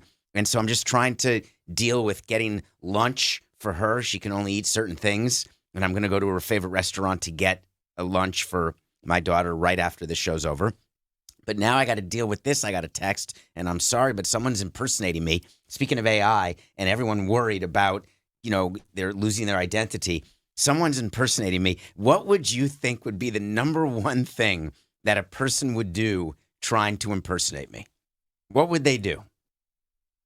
Donate to a politician who's in favor of higher tax rates. Bilk taxpayers to build a publicly funded stadium.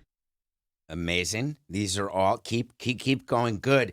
So what happened is I got notification from a friend at the Wall Street Journal that someone submitted an op-ed under my name discussing MLB and the new CBA. And they were confirming, my friend was confirming, because it did not sound like me. Like, why are you doing that? And then I had to say that wasn't me. And this was at the end of, this was during the show. Hold on. So a scammer prankster submitted an op-ed to the Wall Street Journal under your name? Yes. Can you ask for that op-ed to be sent to you? So you can share it, so you can see it? I would like to see what level of effort this mystery journalist put into this op-ed, and what was the point? What were they proposing? I assume the word secrete is inside that. What do you know? What do you this is one of your... This is real time. Okay, but I would think that this would be one of your real-life nightmares, someone stealing your identity. That is a nightmare. I think that's happened to a couple of people on our show that have had their identity stolen, and how it is that you end up trying to go get it back becomes a monster inconvenience. I would think that you have very few fears larger in the scam kingdom than that one. Well, they don't have my identity. They don't have my social security number. They're not getting my bank account or credit card. But what they're doing is trying. So I assume anyone who goes to the Wall Street Journal with an op-ed is not after anything in my bank account. They're just trying to get something published in my own nom de plume. That would be my thought. At least, you know what? I need to call the credit card company. Hold on one second. I mean, I would fear if someone... You're so confident about this. Right-handed pitcher James Karinchak has signed a minor league deal with the Atlanta Braves. Can I get Jeremy to always speak in that voice? I like that he uses fewer words. He's good with the information. I think your family. You finally called him Brown? I am reading some news here from Quentin Jammer that I'm having trouble believing. The Quentin Jammer I associate with having one of the great names for someone who has ever played a position. You very rarely find someone named so well in sports for what it is that they did well in sports. He was a very good cover corner who jammed well at the line. He has now admitted, is this on Twitter that he did this? That he, I just find this impossible to believe, that he played 8 games, how many years ago, Pablo? Just drunk.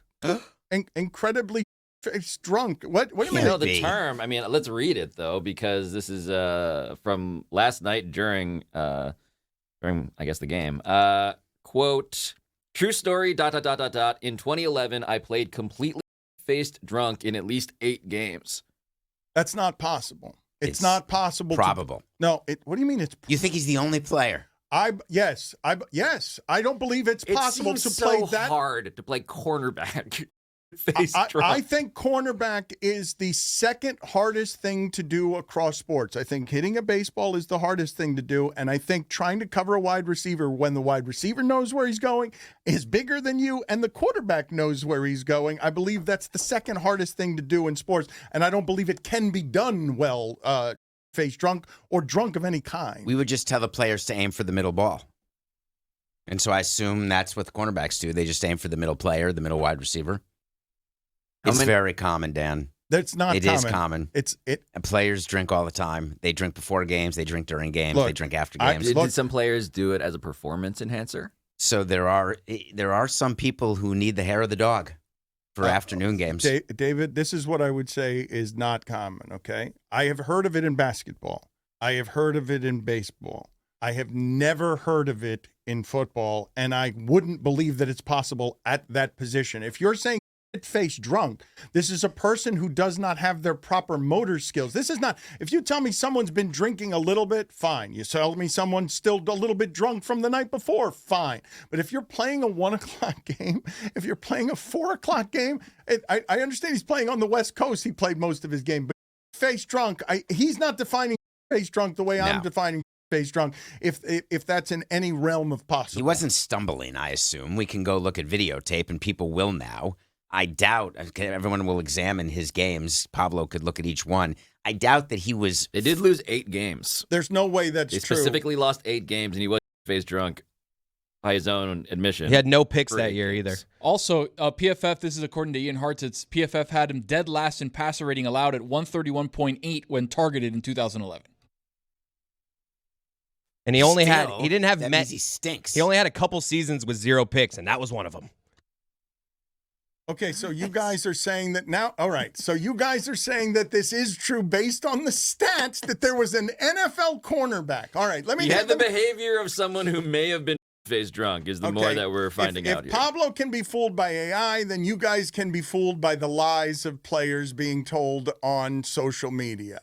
It is not possible to play an NFL game as a cornerback if you are the way I describe or define face drunk. That's a person. It's a person who's stumbling around. I'm with Dan. He has to be exaggerating, Dan. To your point, I'm with you. It feels like semantics. He you know? probably like drank. He's drunk. It's like, oh, I'm really messed up. But face, you're stumbling around. You can't follow anyone over the field. Greg Cody falling into bushes. Zaz, you know what I'm learning from Quentin Jammer?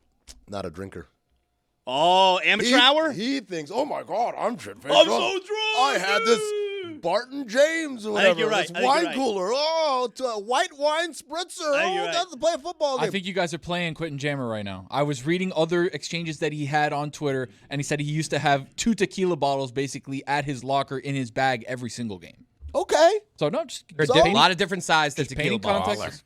Yeah, I like the levels. What are the levels of drunk? Because face the most drunk. Of course. Where does that rank? Blackout. Blackout's the last one. Blackout. Right? Blackout is. I'm sorry, I didn't All right, know. I'm on it. Okay. Yeah. So I would say. I think. I'm sorry, Dan. I would say that it would start with buzzed, right? That's you're buzzed. Then you get to what's Then that? I think you're drunk. No. Tipsy There's somewhere there. Tipsy. There's nice. I'm feeling nice. That's what we all want to be. Lest We you wanna be nice. overlook the bona fides of one Amin Al-Hassan. We all learned together. He is a world-renowned bar patron. Here's the science: a Bar Rescue podcast. Get it wherever you get podcasts. It comes out every Tuesday. But I do believe we should create a hierarchy here, and you're on the path to something because Drunk tears? Barfing is somewhere. Throw up drunk is somewhere after face, but blackout I do believe is the last stop here. But face is dead. Overdose. Dan, Nicolas Cage in Leaving Las Vegas. Right. Yeah. So this reminds me, actually. So Dan Jenkins, who you may recall is one of the great college football sports writers of all time, he actually did a 10 stages of drunkenness that I just discovered as I'm frantically Googling what are the levels of drunkenness. According to Dan Jenkins, we have the ability to put some sound underneath this. Number 1, What do you say? witty and charming.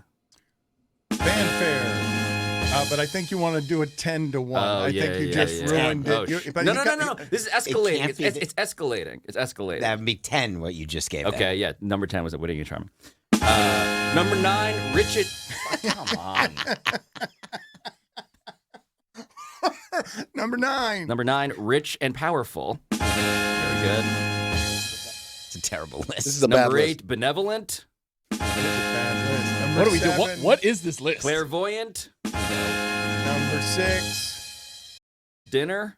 Number 5. We all realized this was a bad Patriotic. choice at about the same time. Number 4. You got to see it through. Number 3. You Crank just up the Enola Gay. I hope that's the breaking news sound in which we get some winter meetings news. Number 2. Witty and charming part 2. That was number 3. Number actually. 1. Number 2. Invisible. Number 7.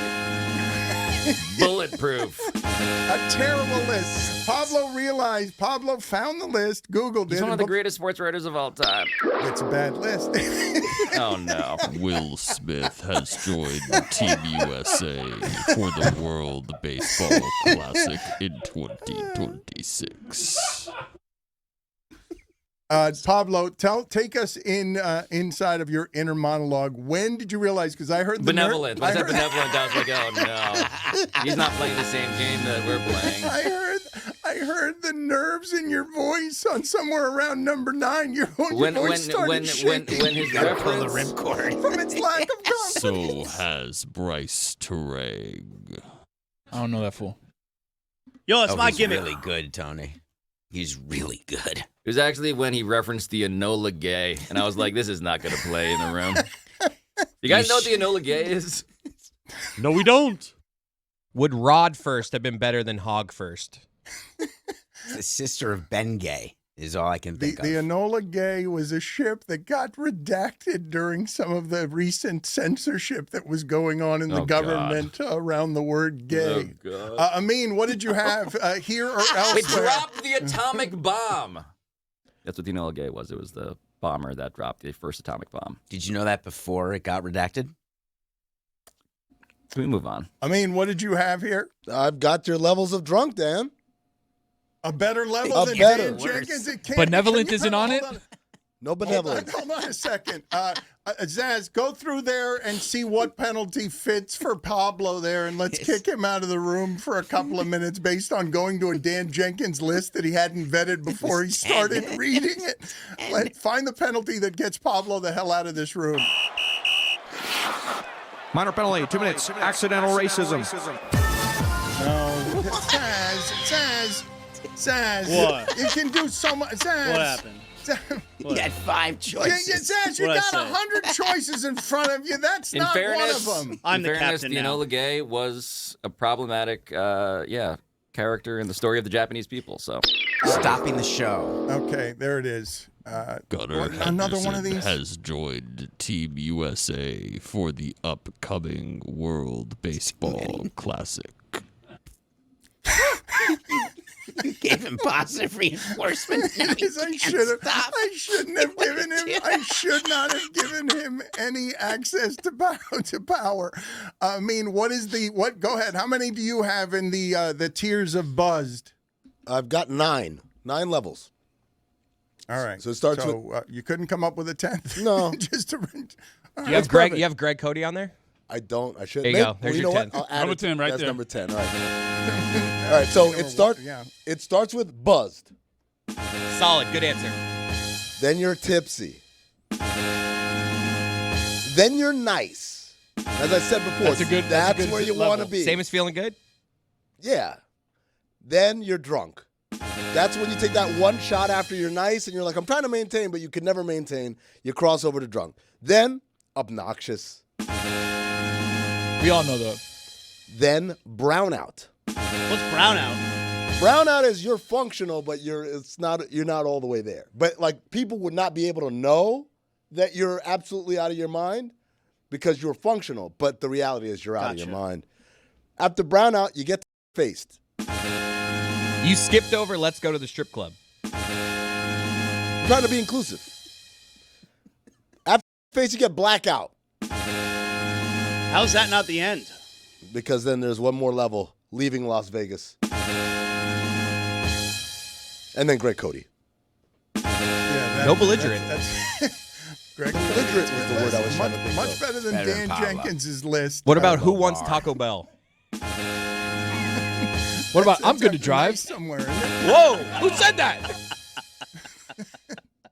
I wanted to get to a couple of the transactions, not just in baseball, because I wanted to ask you what Kyle Schwarber is going to get, David. But before we do that, I wanted to get from Amin, what do you think is going to happen with Ja and Giannis? Something is going to happen. Do you expect both of those players to be with their teams, yes or no, by the time the trade deadline happens? Ja, no.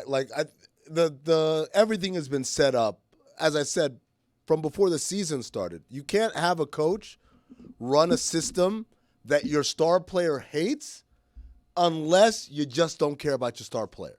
So as soon as all of these frictions came out earlier in the year, I said, by logic, they absolutely just don't care about Ja anymore. Because Is he hurt? He is hurt. Well, yes. Well, you know what I'm asking. Yes. I would say yes. I think he is hurt because playing is always better than not They're playing. not, waiting another 6 days, December 15th, and they want to make sure Ja doesn't get, for real hurt. Oh, no. I don't think they're holding him back. No. Look, it's obvious, like I said, this is just someone who does not factor into their future thinking. And so this is where we're at there. When it comes to Giannis, it's a more interesting question because, again, they maintain that nothing has changed. And then also part of this is what kind of offers are coming across the table?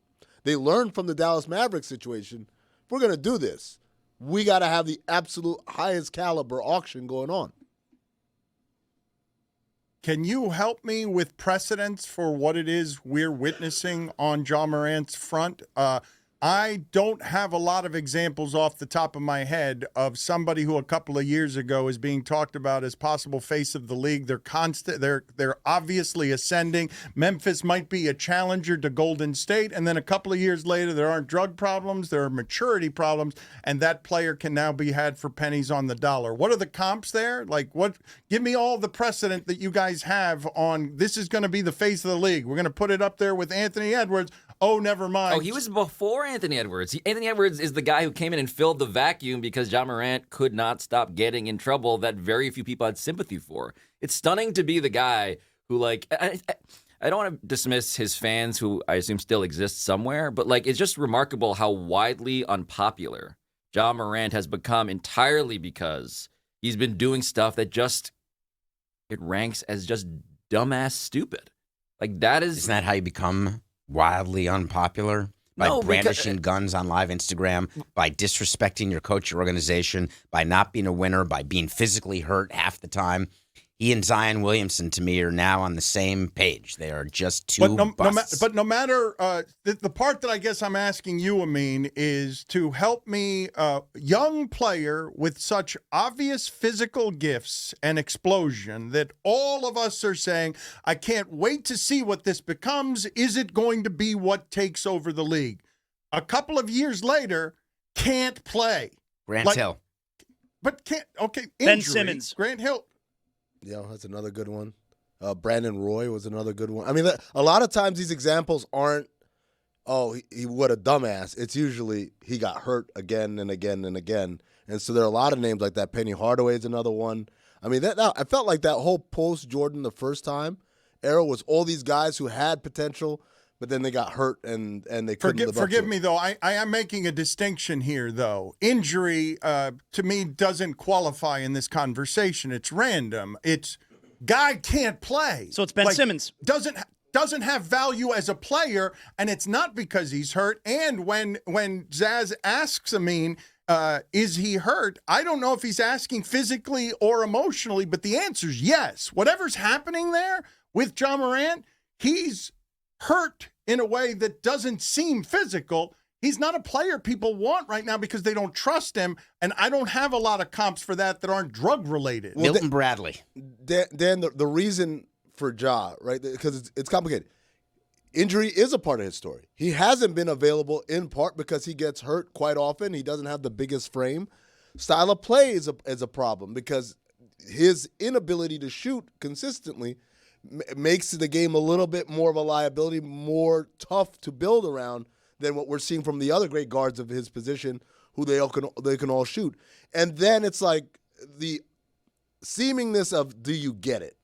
I don't even think the problems off the court are as big of an issue.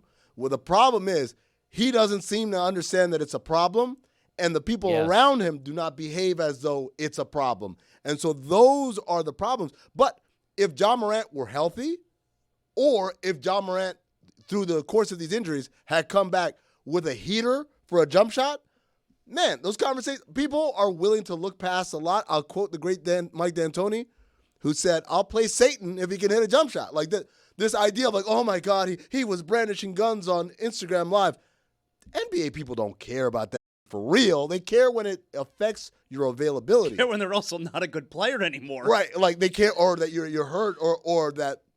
But all of those are potentially in play right now with Ja.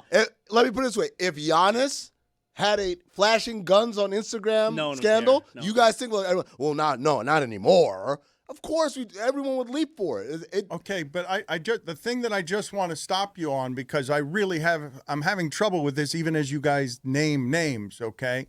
Zaslow saying can't play anymore, like is not good anymore, of Ja Morant is crazy. And it's also not inaccurate. But the part I wanted to ask Amin about, the game that Ja Morant is physically playing is hard, not just because of his body type and not just because the game has changed so much that if you don't have a jump shot at his size, you're really not very serviceable in that league. The other part that has been affected over the course of the last 2 years is how physically hard it is to always land on that floor, how hard it is to get foul shots, how hard it is to play the way that he plays. And so when you guys say can't play anymore, you guys aren't going to find a whole lot of non-injury division. Oh, I know that guy's going to be a superstar athletically, and then 3 years later, oh, never mind. Well, I don't agree with Zaz on that. I think he absolutely still can be a transcendent player. It's harder to build around when you can't shoot, because that means everybody else has to be able to shoot, including your big. To me, the bigger question is, can he stay healthy? He's out right now with a calf strain. We're seeing everywhere around the league, everyone's being very cautious when it comes to these calf strains. So that's a question. The way he's played early this year, obviously it's in quasi-protest of the way his coach wants to play the game, of what's being asked of him. And again, that goes back to I don't think he gets it, or maybe he does, because as we've said many a time on the show, in the NBA, the way you get traded, you don't hold out. You come up and you show up and you make a stink. You make a mess. But doesn't that then seem like the worst possible fit for the Miami Heat, which fetishizes culture and players who get it? Like, no one embodies the opposite of what you guys delusionally think is Heat culture. I think no one is less Heat culture for that reason than Ja Morant. Yeah, but he's the guy I think they want another Jimmy Butler. That's why they're not trading Ja. Go ahead, Tony. No, what I was going to say, too, like the NBA has evolved into, are you a three-point shooter, you get a three-point shot, or you get a shot at the hoop?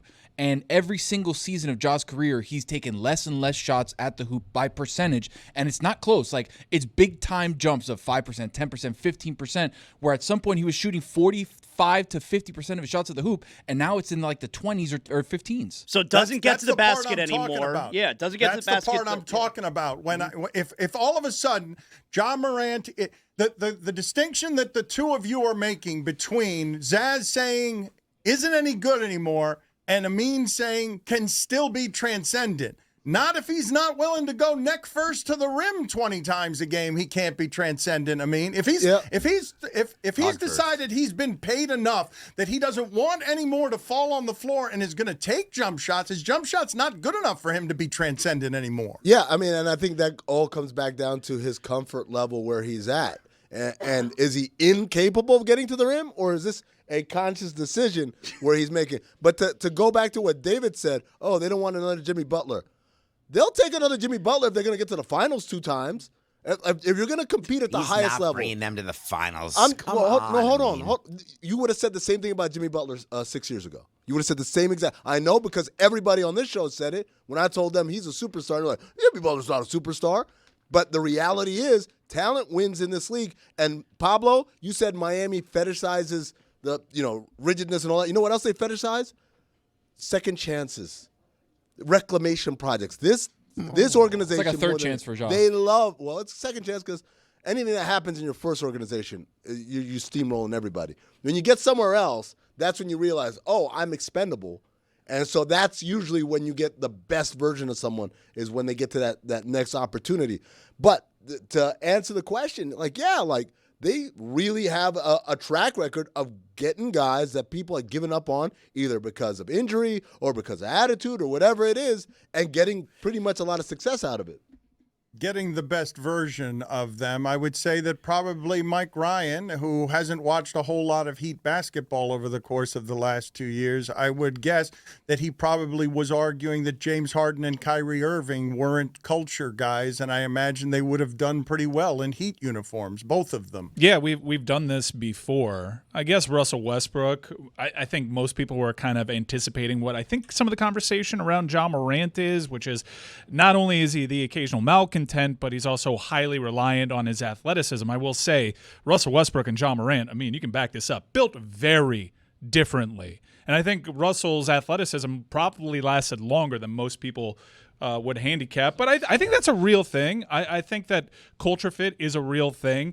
But everybody would concede, as you have the Giannis and Ja thing, no matter who the Miami Heat would potentially give up, if they were to acquire both of those players, fit, culture, all those discussions being had, doesn't matter. They automatically become the favorite in the Eastern Conference, I think. Mike, you're asking, should I get the Lamborghini or should I get the Porsche? And you're saying, why not both? That's right. Okay. Well, yeah, sure. I think if you're worried about acquiring Ja Morant and what it does to your locker room culture, you're going to give up some pieces, maybe not as many as you would think because his value, there is an argument to be had, like, guys, like, this might be the time to go after Ja Morant as everyone's trying to keep their powder dry, trying to see what the offer might be for Giannis. Now's a great time to show up like a thief in the night and take Ja Morant. But if you're going to give up plenty of assets to acquire Giannis and some assets to acquire Ja Morant, what is your locker room culture anyways? It's whatever your head coach dictates because the guys that make up your culture are now gone. Who's the last guy who was a poor cultural fit out the gate in Miami? That they traded for, that they gave something up for. They went out Hassan and got Whiteside. Hassan Whiteside. And even that one was like, that was off the scrap heap. Deion Waiters. Smush Parker. You see what I'm saying? Like, these They're are just not listing bad contracts. Well, no, No, not, but I'm not even listing bad attitudes. They're listing bad attitudes, but these are all people who were off the scrap heap. When they go out and get people, and we had this conversation, I think, off air a couple of weeks ago, Dan. You remember this? We're talking about Tim Hardaway. Was Tim Hardaway a senior? Was he acquired at a lower rate because his knees were bad, or was it because he had a bad attitude? He was benched. Right? Like, there was a vibe about Tim Hardaway. He came here, heat lifer, right? So Alonzo Mourning had friction with Larry Johnson yeah. and forced his way out of Charlotte. Came here, heat lifer. They tend to get guys who the world has said, oh, it's too much of a headache, and those guys tend to buy in. Shaquille O'Neal came in the best shape of his life. Now, does it last forever? No, we saw what happened with Jimmy. We saw what happened to Shaq. At some point, people wear out that welcome. But this idea that they would never get Ja because Ja doesn't fit heat culture, like, that's what heat culture is all about, is getting guys who are outlaws and renegades and rogues. Antoine Walker also probably qualifies in terms of some of that. I wanted to get into some sports business with Dave before we... The Boston Red Sox have traded for relief pitcher Johan Oviedo in exchange for prospect Yostinson, the password Garcia. David, that is 3 days old. That is 3 days old. If you don't have breaking news, do not interrupt me with stuff that's not breaking news just so that you can do your character. Doing a thing. No, I don't know. You do a timely thing. You do not do a recycled thing from 3 days ago. If it's a breaking news sound, respect the breaking news sound. Junior Caminero has joined the Dominican Republic for the World Baseball Classic. Don't try and trick me by giving me a beloved Tampa Bay Ray with your news item. Get in here with better news than that. Didn't you, Dan? I did like it, yes. As soon as I heard his name, I was very excited. He's exceptional. I love watching him play baseball. The thing that I wanted to get to with David is tell me where college football specifically is going when Georgia is seeking $390,000 in damages from a defensive end who went to Missouri instead, named Damon Wilson, and the Michigan State program is getting $401 million, $290 million of it for their athletic department. Where is all this headed when we're making up all the rules on this as we go along? Well, those are two different things, and we're not making up the rules. There are new rules that are in play. The lawsuit, that's a day old. Listen to yesterday's Nothing Personal, but just know when you sign a contract, you got to fulfill a contract. So just leave it at that. And if you don't, you can get sued. When a player agrees to take money because they're now professionals, which is what Mike wanted, what all of you wanted was for these kids to get paid. Well, guess what? Now you have to be a big boy. When you get paid, you have to do your job. And you can't transfer to Missouri, which this kid did. And now Georgia's saying, give me my money back. There's a damages claim in the contract. Pay it. Reasonable. It's going to be an interesting lawsuit because these players need to pay attention. The other issue is we all try to, every college, Miami does the same thing. Mike is a part of it. Everyone's raising money. It's called development. You're developing for to endow science chairs and to endow faculty positions. You're doing it to raise money for the athletic department, to raise money for the general fund that the president can run of a university. And when you get a big donation like that, it goes to the budget, a percentage, and a bunch of it goes into capital, meaning we're going to use this money to build a facility. We're going to use this money to pay down debt. We're going to use this money to reinvest. And I want to point out the last thing about why these schools are all taking this much money. There's a new law that passed, and people are saying it only impacts Harvard and Yale, but it's not true. There's now a larger tax on earnings made by a college endowment. A college endowment is money that a college has to do financial aid for students. It's money that a college has to fund its operations. When your tax rate goes up, that's less money for financial aid, less money to endow a science chair. So you have to go out and get boosters to give it, get famous alums to give it, or anybody to give it. So that's why you're reading about more of these large gifts. We are talking about the college football playoff ad nauseum, and I can't honestly fathom the idea that as recently as 5 years ago, if I had suggested to you guys, hey, you know that Ohio State is going to have a payroll for its players of about $20 to $25 million. Awesome. That was 5 years ago. That wasn't that long ago.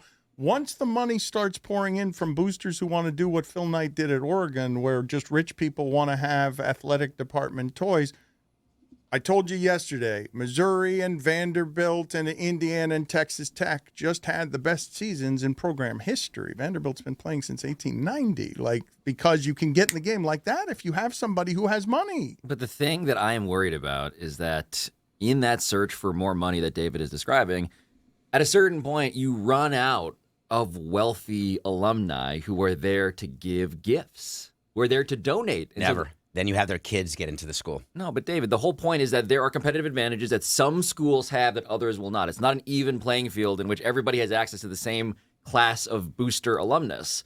And so the thing that's happening next, which we've talked about in the sporting class for months now, is private equity.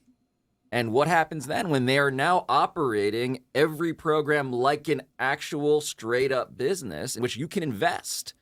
And if the people who are putting the money into your program are investing, Dan, not because they love it because they went to the school or because they're delusional about what it brings to them in terms of ego and glory, but because they see this as a money-making operation, there will be decisions made when you're a stakeholder in a business of college sports where you're making the call, you're putting pressure on the athletic director and the coaches to do things not because it's going to help you win, but because you want to increase the profit margin of the business, which is a different conflict of interest. And is it worse than AI? This is just progress. Also bad.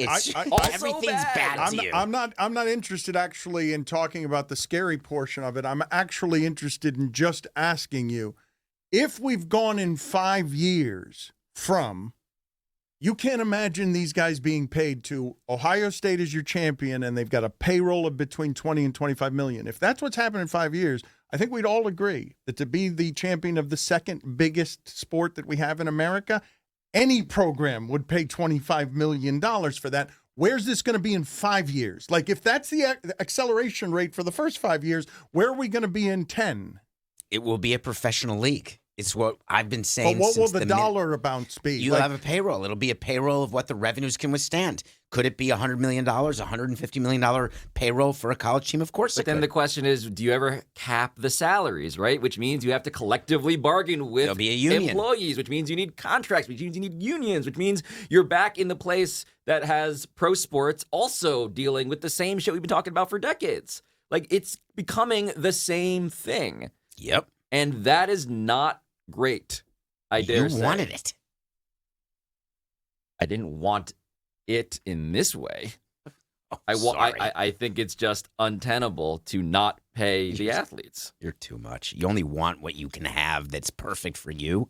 It's ridiculous. That's problem. right. He didn't realize that AI was a Right. threat until he was fooled by a cat cake. We're going to kick it back over to Miami here for the final hour. I want to thank you guys again for your love and for your friendship. And I will tell the audience as well, if you're interested in being charitable during this holiday season, if you want to make Christmas for some kids who would not necessarily have toys otherwise, Le Batard AF is doing a toy drive, and we're doing it until December 15th. And it's just really easy to go to LeBatardAF.com, and the Amazon wish list is there for you, and you will be going directly through a charity that we have vetted. You will be getting directly to kids. Your money will go to making kids happier this Christmas. So please help us with that as we go up to December 15th. Thank you, Pablo. Thank you, David. I love you both. Miami will take it from here. The finals for the Nuttiest Fan is brought to you by Hampton Farms. Get nutty with Hampton Farms, the official peanut of bowl season. Vote now at LeBatardShow on Instagram. One winner will be crowned at the end of the week as the 2025 Nuttiest Fan. We got a bunch of good nominees, a bunch of finalists. Peepo is in there. We got the old shirtless guy from Indiana. We got the guy with the sign that said Pan con Pinga. And we got some Florida fan from off-roading. We got a bunch of finalists. Go to our social media at LeBatardShow on Instagram. Vote, and we will announce the winner. I said vote. I was cooking there. Vote, and we will announce the winner at the end of the week. Burnt that food, man. How you feeling about my performance today so far? Oof, buddy. You've been doing I great. took some notes. Post-show meeting's gonna be rough for me. There was that Not sequence. looking forward to this. There was a sequence there. You interrupted Dan not once but twice in a matter of 4 seconds. It was really bad. So much so that you were like, okay, go. Like, I wish we got a video of you at the end of that talking over. You were just like, okay. Yeah. It was the equivalent of the Jalen Hurts play last night. Like, you threw the pick, and then you got it back, but then you fumbled it again, and then they were going the other way. You know what happens to people who interrupt Dan No, twice? come on. You know what happens? You don't want to know. Come on. Jonathan's asshole. No. You just made the list. No! Kyle Schwarber has signed a 5-year, $150 million contract to remain a Philadelphia Philly. Mike is literally yawning. That's how bad that Not bit a is. Stranger Things He guy. has also been named to Team USA with Bryce Terang. All right, thank you, Vecna. Yeah, I don't know if you saw this, or you should know this about me. All right, if there's one thing you know about me, you know I'm a huge movie guy. I know movies. You see, yesterday, Rock nominated Golden Globe Best Actor. For the Smashing Machine or whatever it's called? Well, what else would it have been for? I don't know. Hobbs and Shaw? You Maybe. go Rock, huh? Yeah, Rock. The Rock. Rock. The Rock. No, it's not Dwayne Rock Johnson. It's Dwayne the Rock Johnson. When you say Rock, I think of Charles S. Dutton. Dutton. Yeah. what I think That's a good. That's a fair point. That's a fair point. But when he was wrestling, he was Rock. No. He's the Rock. Rocky Maivia. Yeah, Rock. You smell Rocky. what? Rocky. No, The Rock. He's Rock. He doesn't go by Dwayne Rock Johnson. Hold on. Are we finding out that not only you're not a movie guy, you're not a wrestling guy either? Wow, No, you a sucker? that's- You've been a sucker this whole time? Yo, that's Rock. I call him Rock. Turn in. I don't care. Please turn in your large Roman Reigns T-shirt. Okay, don't you ever tell me By about turning EOB. in any of my wrestling gear, because out of all of us here, only one of us is going to John Cena's last match this weekend. As this guy right here. Oh, did you sell the stocks and bonds from 40 years ago? Well, I don't have to sell them. I got to cash them in, but I have them. Okay. And yes, like all I got to do is actually make my way to the bank, and your boy is swimming in money. That does feel good to be able to cash something that immediately pays for a trip. Right? Oh, dude, I cashed all those Miami to make CFP, Notre Dame no CFP So futures. good. Oh my God, immediately. So good. I don't have to wait for this to transfer or whatever. Nope. Give my money right now. That's what I'm going to say to the teller behind the glass. Like, how do you want to give me my money right now? Behind the glass, huh? Yeah, you got to go up to the bank teller. I go to a fancy bank. There's no glass because they can trust me. That's the kind of way I bank. Sounds like you go to a sucker bank. No, it sounds Probably like gets the robbed. sucker bank is the one where they can't trust you. They're like, yo, put up some glass. I don't know Payday about loan this. place? What are you doing over there? I go to one of them safe banks where they don't want to get robbed. That's where I go. Sounds like they get robbed a lot. That's why they got the glass. Whatever, man. Rock was nominated for Golden Globe. He's got. I didn't see Smash Machine. I got to though. see this. I didn't see it yet. I know you're a big movie guy. I'm surprised you haven't seen it. I didn't see it yet, though. I didn't see it. I don't trust you. I don't trust you. What would I have to do to earn your trust? Watch some movies. Well, It's a I'm good in the start. middle. I'm in the middle of Quantum of Solace right now. What do I you started think? watching the James Bond movies. What do you think? Well, I think it's good, but I've been told that Quantum of Solace is the weakest. That's the best title, though. Quantum of Yeah. Solace. Casino Royale was good. Yeah. I'm in the middle of Quantum of Solace. What's the next one called? Spectre. Yeah, Spectre. Okay, I'm looking forward to that too. So I'm making my way. What was that, Tony? Yeah, Spectre.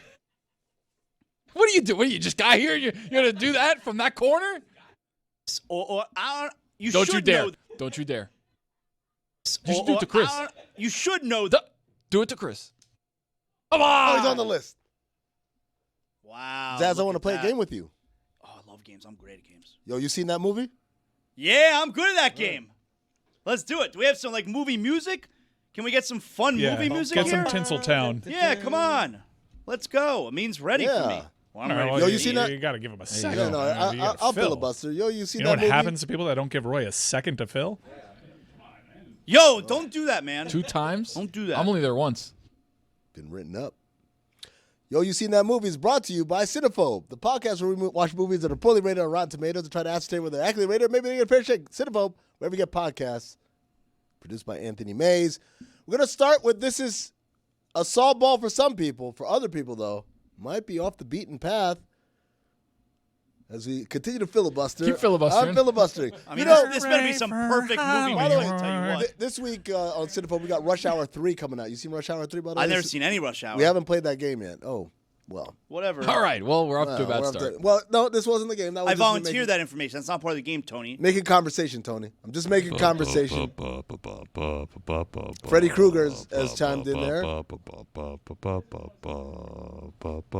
I can't believe how long it's taken to get movie music. I know. Me neither. You know what happens when it takes this long? Oh, no! Find some royalty-free music, Roy. You know what happens? Don't do it, Mike. Give him a chance. Let's buffer it. Roy, just Oh! Damn it, man. I also found out that Kelsey Grammer's daughters are both actors. Spencer Grammer and Greer Grammer. Do you guys know that? They work Greer hard. Grammer? Greer Grammer. Greer Grammar. They didn't really think that one out. What are we doing there? I think he's trying to wave you off there, Freddy Krueger. Good try, though. Try Vecna. All right, Vecna, that's enough. Thanks. Is it Vecna or Jekna? Vecna. Okay. I thought it was Jekna. I think they were doing a play on words. Because he's Jeremy? Yeah. Would Dong first be ready better than Hog first? I think Dong, again, is a little group? crude. A little crude. Dong and Hog are in the same boat, maybe. No, Hog What about is- Schlong? Schlong is, that's...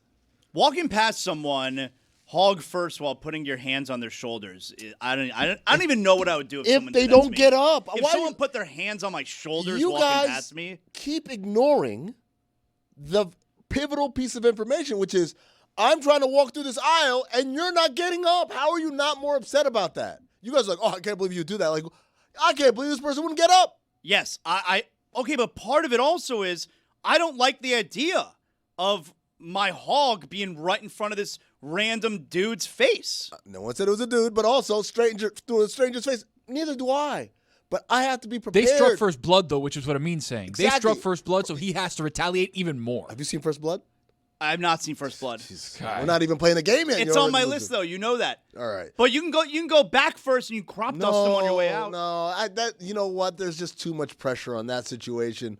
What if it doesn't come? What if it comes? What if it gives too much? That's called gamble fart. You know about that gamble fart? Yeah, I do. I don't like that gamble. You like that gamble fart? No, but it's gamble fart. That's the way it goes. What if you're going in front of a pickpocket? You got your wallet in your back pocket. That You're too. going butt first. All of a sudden, whomp, they take your. Not only I would never get pickpocketed. I keep my wallet in my front. I would never get pickpocketed. All right, it's time to play. Yo, you know that movie? Wait, did I fill enough for Roy? You got one finally?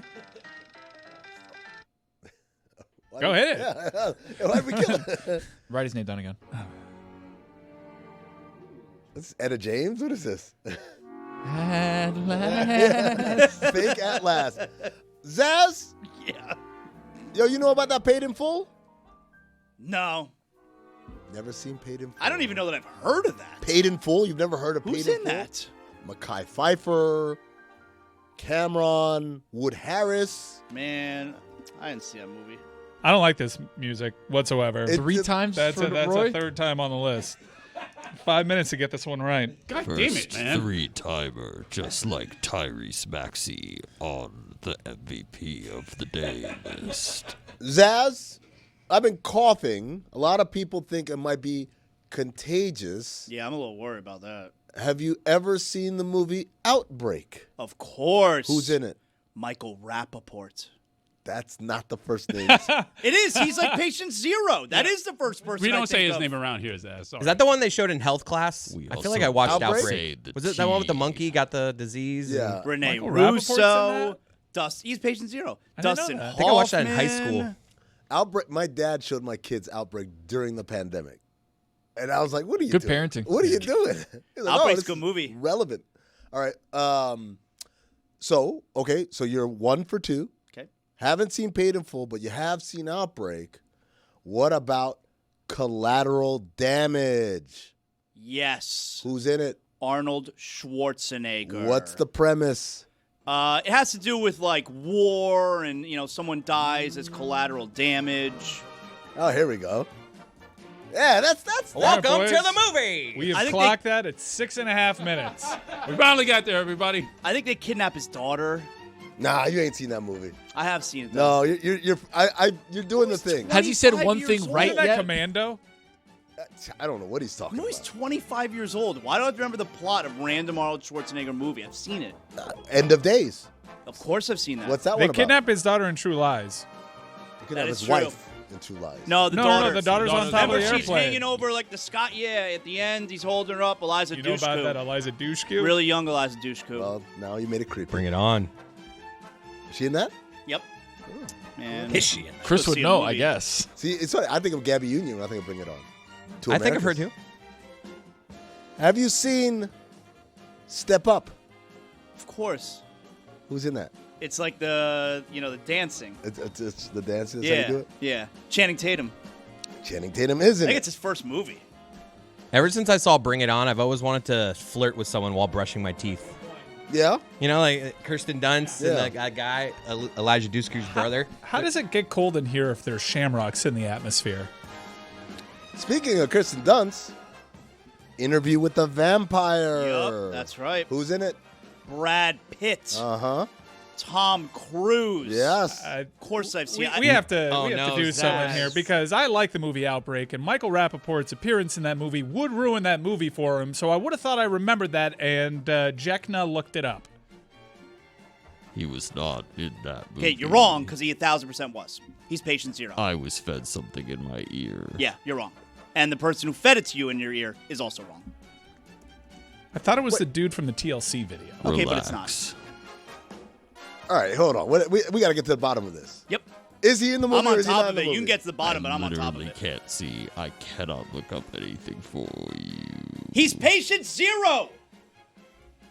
Zaz, have you seen American Gangster?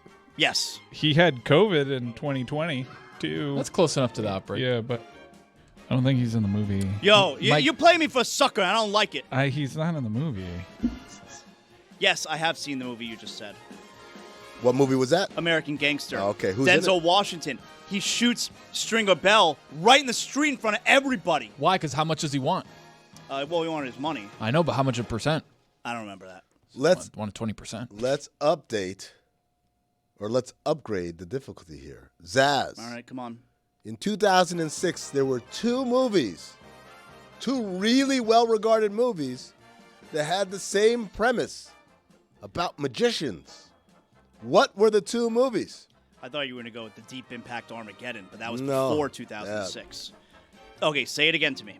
In 2006, there were two movies that were very well-regarded that had the same premise about magicians. Can you name the two movies?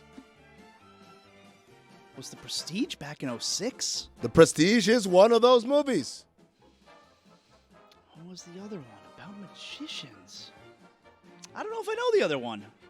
The answer we were looking for, The Illusionist. Who's in that? Ed Norton.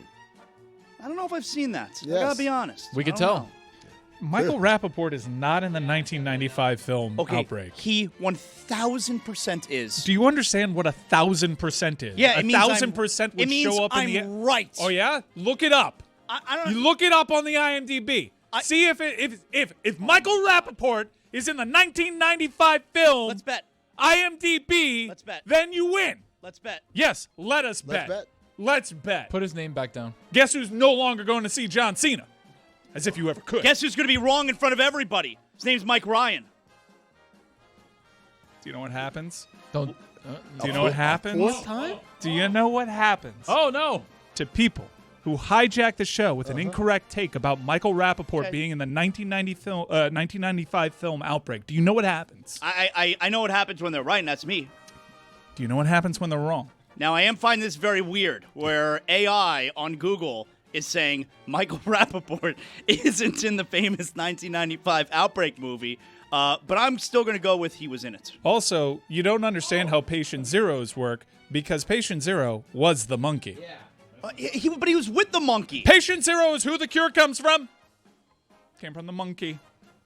This There's seems Michael like Rappaport it right there on could the be a Bernstein Bears situation. Daz, I'm going to end it with this one. I feel like I'm taking crazy pills right now. He was definitely in the movie. In the movie Terminator 2, the T-1000 disguises itself as a police officer. That's right. And it is looking for young John Connor. That's right. Everybody knows that. Mom! That's really good. Who is the person that the police officer Terminator asks who ultimately misleads him? The friend in the arcade. The friend. Yeah, the Who's redhead. Who's the friend? I'm supposed to know that stupid kid's name, the redhead? Can we show him on the screen? There he is. Oh, that kid was in everything. Young Jonathan Zaslow. Yeah, it looks like you. That's the kid from Big. Yeah, it is. He had long All right. hair in Terminator. You're wrong I here. wanna do that. You You dumbass. You dumbass. All right. The character name in the movie Outbreak that got sick from the monkey initially. The white man. Yeah. Jimbo Scott. You know who played Jimbo Scott in the 1995 film Outbreak? Michael Rappaport. No, Patrick Dempsey. How could you get those two confused? How? I think you're wrong. Rappaport's very happy about that confusion. I don't believe you. Dreamy. I think you're wrong. Michael Rappaport was in Outbreak, and he had the monkey, and he got really sick. He was not. He just told you who played the It was character. McDreamy from Grey's Anatomy. Nobody needs to explain who McDreamy is. Everybody knows who McDreamy is. I think I know what you're doing. He also was not in Outbreak. I didn't know. I think I know what you're doing, and I'm not going to say it over the air because I happen to know he's a bit litigious, but I think you're doing a Soares thing. Okay, you're the one who said that and not me. And right now, I'm looking on Google. I looked up. Look at the screen. Is that the guy you thought was Rappaport? I looked up McDreamy Outbreak, and I will say, it looks like some really good Photoshop of McDreamy and Outbreak. We have a photo, a still of Patient Zero. Is that who you from thought was the Rappaport? 1995 film Outbreak. It's Patrick Dempsey. You owe more than an apology. You owe money. Who do I owe an apology You said to? you wanted to bet money. Okay, I want to know what pandemic movie Michael Rappaport was in with a monkey. You're moving the goalposts. Your name is Hunter Yurachek right now. You owe the biggest apology to Patrick Dempsey. Number 1. Number 2, our audience. Number 3, me. Who called it? I sniffed it out right away. I was like, no. This is definitely right. I right like from the this jump. movie. It can't possibly be a movie I like if Michael Rappaport is in it.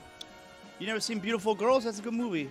No, I haven't. What about higher learning? There is actually a Tarantino film, True Romance. Yeah. Yes. Well, he Yeah. wrote it. He didn't direct. Deep Blue Sea. Well, yeah, he wrote it. And because of his Tony Scott interaction- directed it because I, unlike you, know cinema. How did Tony Scott die? Jumped off a bridge. No, I'm asking Jumped him. off a bridge. Yep, that's right. Do you know who Tony Scott's brother I is? can confirm. Ridley Scott. I'm a movie guy. It's actually Byron Scott. Little known fact. That's why he was at all those Laker games. Why do you think they were called Showtime? Scott family. Are you sure about Michael Rappaport and Outbreak? 100%. You've made the list 5 times. Oh, wow. 5 Timers Club. I'm off the hook now. Along with No, you're Mike still Ryan. not off the hook. Which is almost God as damn it. long in minutes as it took Roy to find commercial-free music. God damn it. So earlier in the show, we were talking about Phillip Rivers. All right, Phillip Rivers, who apparently worked out on Monday night with the Indianapolis Colts. But I don't think we brought up the most interesting part of this Phillip Rivers potentially joining, again, the Indianapolis Colts. And that is, next year, Phillip Rivers is eligible for the Hall of Fame. Now, whether or not you believe he's a Hall of Famer or not, at worst, he's a borderline case, all right? Next year, he's eligible for the Hall of Fame. He's going to start the clock back 5 years to play in a couple of games with the Indianapolis Colts? That seems crazy to me. Maybe he doesn't like his chances, so he's like, hey, I'll just prolong this 5 more years. I'll restart the clock. People will forget that I'm not a Hall of Famer. You got the wrong angle here. Mm-hmm. Indianapolis can make the playoffs. He's looking to add to that resume. I took it a different way. I took it the way Dan took it earlier, which is he must really hate his family. Do anything. It's like Rocky and Rocky 4. It's like, I got to go fight in Russia. Everyone's like, why are you doing that? I was like, because Adrian is on my ass every single day. And that child. Can't win! You've seen him. You know how strong he is. You go anywhere. When you're sick and tired of all the noise at home, you'll go anywhere, even Russia on Christmas Day. It is a crazy concept. Like, here's the thing. I'm going to fight in Russia on Christmas. So he's like, wait, what? Where's the Family Day? Where's the fight going to be, Rock? Russia. We are about to find out exactly how much goodwill Carly Irsay Gordon has bought by simply not being her dad, because this is a Jim Irsay-ass move if I've ever seen one. Why do you say that? The guy that hired Jeff Saturday from television? The television's Jeff Saturday as head coach? But they feel Phillip Rivers has a better chance of winning a game than Riley Leonard. Zaz, Phillip Rivers hasn't thrown a pass in the NFL in 5 years. He is 44 years old. There must be. Like since COVID. There has to be. The last time he took a snap was COVID. Where's Tannehill? There has to be a better option. Where is Tannehill? Where's Tannehill? This is his moment. Look. He's like, I want to wait on the couch until there's a playoff, contending team. Well, here it is, Tanny. Where are you? There was a Phillip Rivers, I got one more in me window. And that window closed after Brock Purdy got hurt the first time. Remember that storyline that Kyle Shanahan would have brought in Phillip Rivers to start in the Super Bowl had they make it? To me, that was a very end of the I got one more in me Phillip Rivers storyline. We are now 2.5 years since that window closed. What do you think he's been doing? He's coaching. I know he's been coaching. Coaching what? Coaching and banging. High school? He's been coaching and banging. I know that those Still two banging? things for sure. Yeah. Didn't he just have another one? I just, you know what I just saw the other day? You guys remember, obviously, Mike Glennon, who has a very special relationship with this show. Mike Glennon's in real estate now. Good for him. Yeah. Justin Tuck works for Goldman Sachs. Yep. There's a lot of NFL players who have regular ass jobs post retirement. That's kind of shocking to me. You figure you make a lot of money, you don't have to work, for the man a 9 to 5. And Justin Tuck's like going to the office, like, all right, guys, what do we got today? And they're like, oh, you got 7 meetings today. And he's like, oh shit. You know what that sounds like? Better than dealing with what's at home. I just don't understand how. Oh no. You should know. Eesh. Yo, I don't like that. I'm fine. I'm fine. No. That one's for coming in sick. I'm not sick. I can think of a quarterback whose skill set fits closer to what Daniel Jones does. Go on. How about Colin Kaepernick? Beckner's right. I wish I didn't say go I was on. actually thinking about this last night because Phillip Rivers is a name and from an era in which we would always spout out the cliche, like, what does Colin Kaepernick have to do to receive a phone call?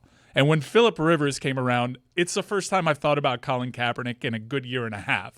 And my initial reaction to Phillip Rivers getting a call was, what does Colin Kaepernick have to do to receive a phone call? That's how you know this is well past the expiration date. They really waited it out.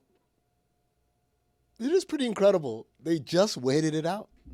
He burned up a lot of goodwill with whatever circus went around those tryouts. Pablo needs to find out about what happened because the league orchestrated all these tryouts. They wanted Colin Kaepernick to sign. There was a lot of momentum for him to sign with the team there.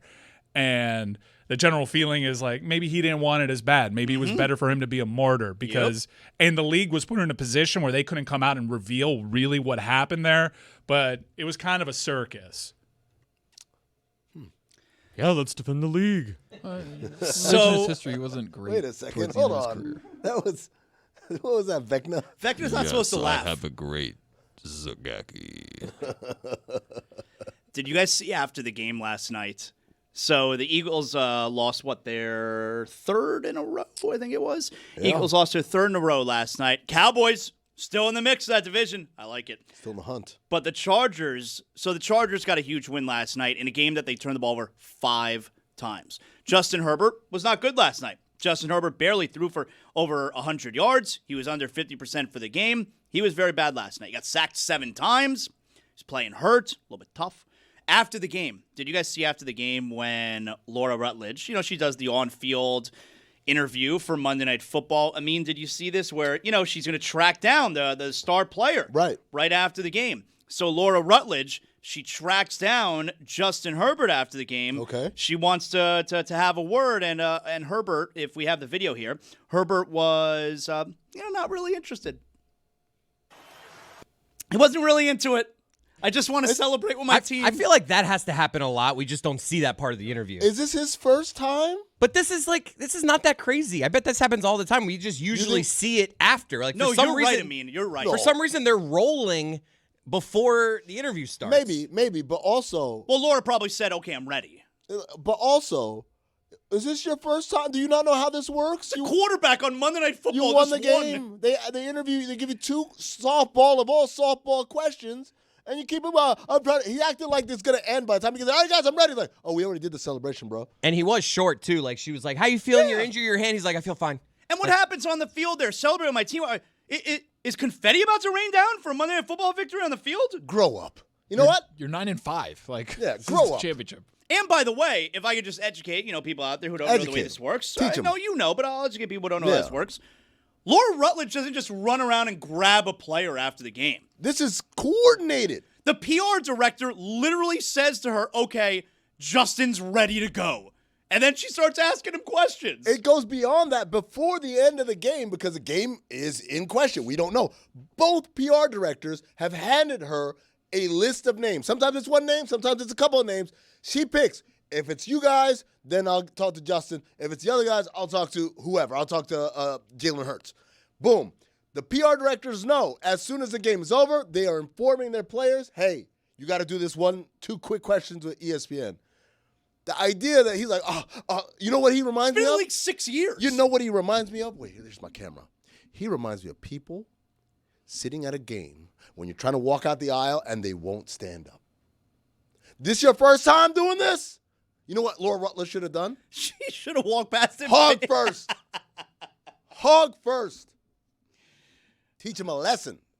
I'm trying to go celebrate with my teammates. What a loser-ass sentiment. Well, I'm trying to celebrate with my teammates. Shut up. Do you think he got into that locker room afterward? He's like, hey, what I missed? And everybody's like, yo. It was crazy. You missed it. We had dwarves and acrobats and trapeze artists and balloons. All that happened. You could say dwarf. You can't say the other word that Mike said. I'm very disappointed in you. I didn't say anything. You said the I didn't other say word. It. The other guy's out of control. You said a lot of stuff. You know what? Give me a pen. What other stuff? Give me a pen. I said, you can't write down stuff. He writes down stuff. Oh no! I said how you do a certain polar kiss. Eskimo kiss? Whatever. Come on, man. You can't say that one. Inuit kiss is how we say it now. Twig and berries first. Does that work? Polar kiss. The berries, not so much. It really is the twig that's doing the work there. But that's how he was acting. What do they call it? Polar beer. It's, It's Venezuelan. Relax. It was weird. So, I feel like some listeners have been wondering. I've certainly gotten these messages, too. I've even had friends text me. About Landman? Yo, stop tweeting at me. Stop texting me about Landman. Do you know about the Landman? No, I don't know about Landman. And there's literally... Anytime this Landman does something, I know every move he makes, all right? Stop tweeting at me about Landman. I don't give a about this guy, right? Oh. And you could tell the Rams, too, I don't give a about Landman. Whatever, all right?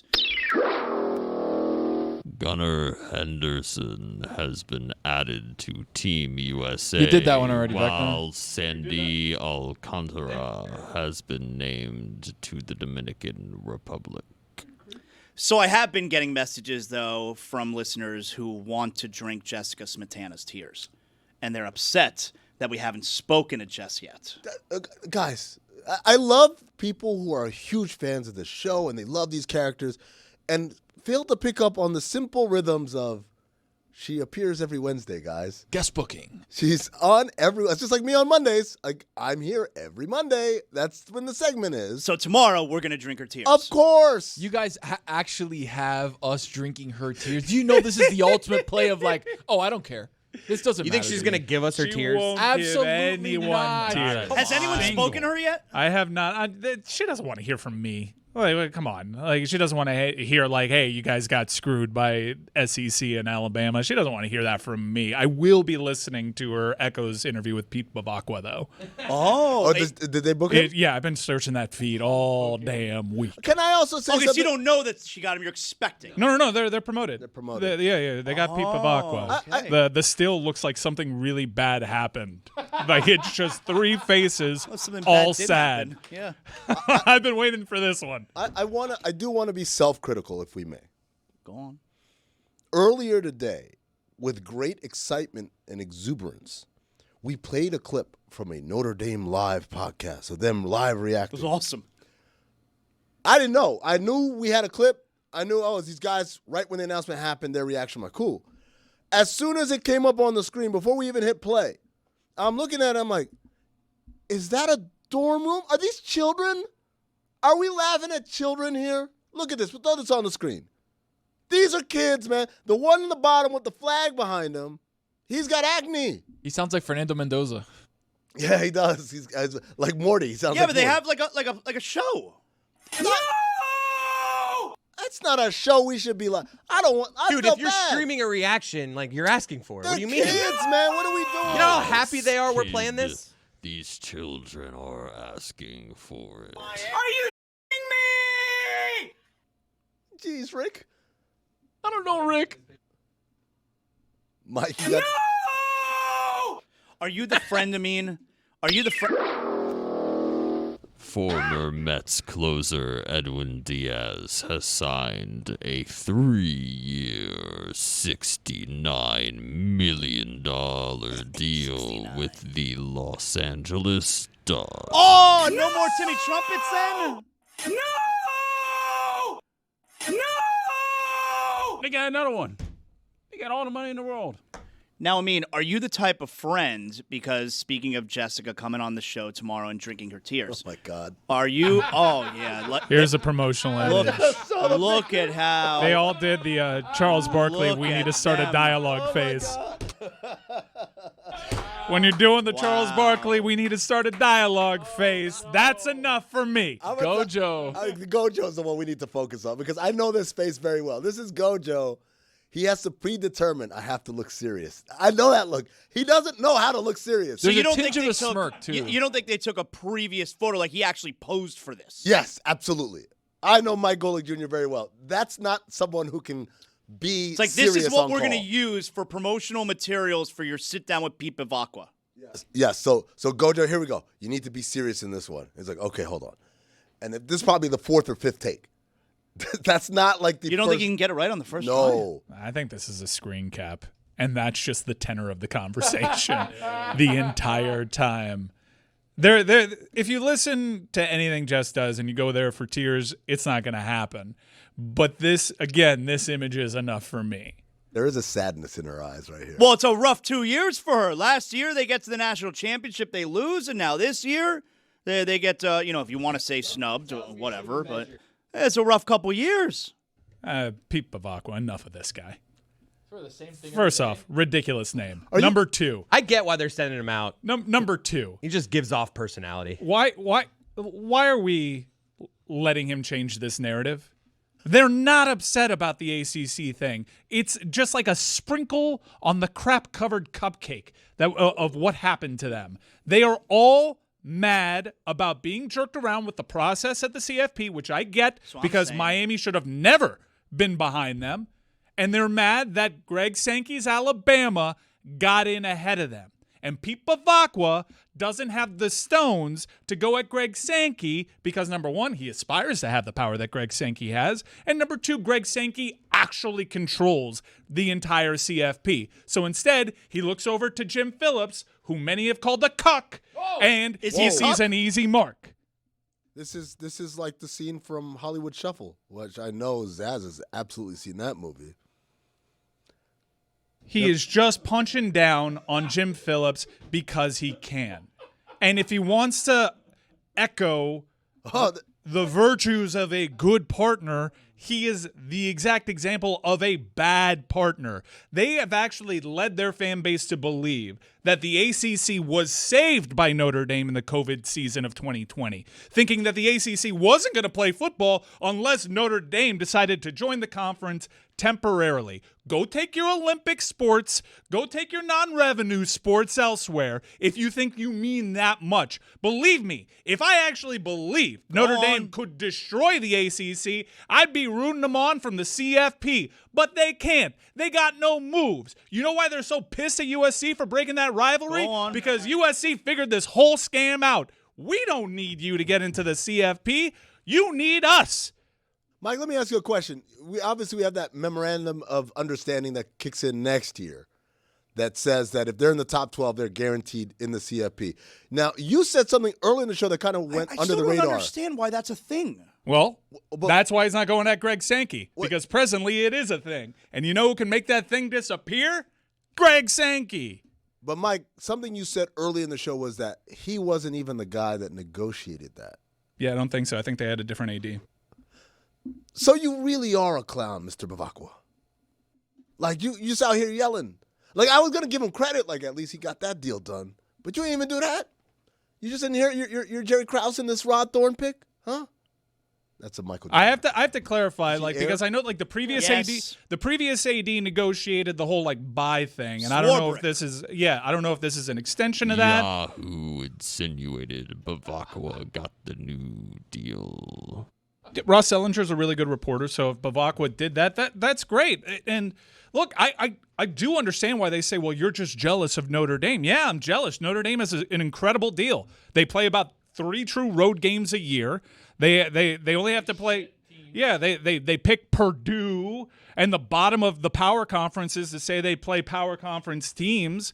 Like, all of this is calculated. We all know what they're doing. They don't have to share any of their playoff revenue. They have a sweet deal. Occasionally, very rarely, you'll run into a point in your history in which your independence works against you and you go up against actual power, like the power that the SEC has. And this is the one time you couldn't win one of your 2 important games to actually get into the tournament, and you want to be a baby about it, and you want to punch down on poor Jim Phillips when you don't have the balls to go after Greg Sankey.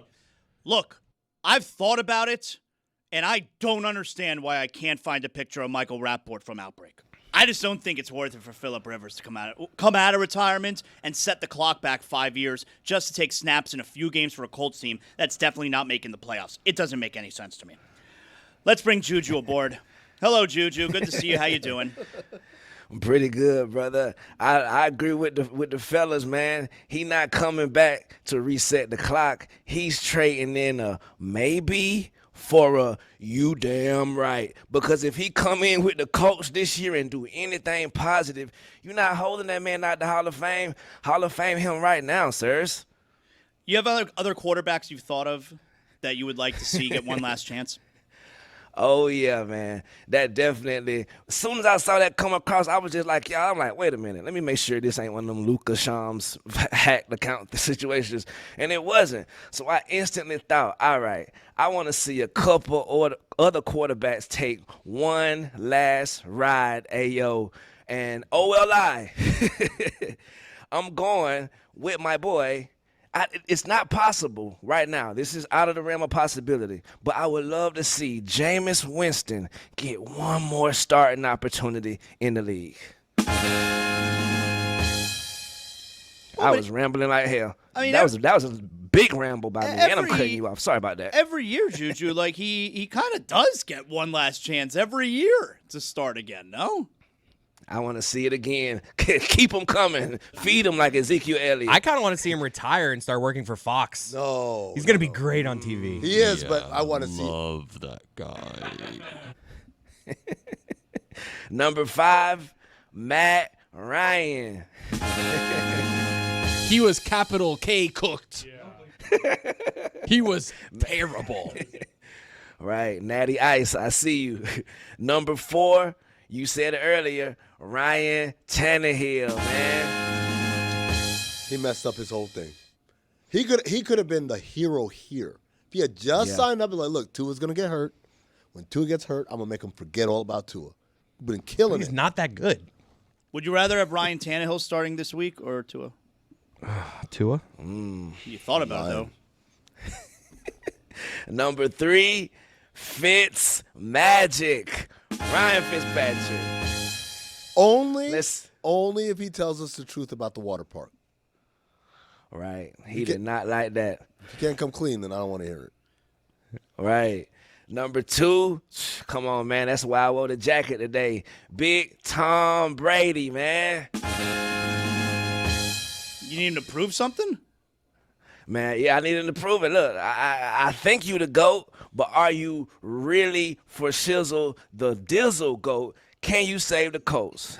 I thought you were thinking Marcus Russell. Nah, we gotta keep him where he at right now. Where is he, by the way? Where is he? Pablo Torre, hop on it. Hey, yo.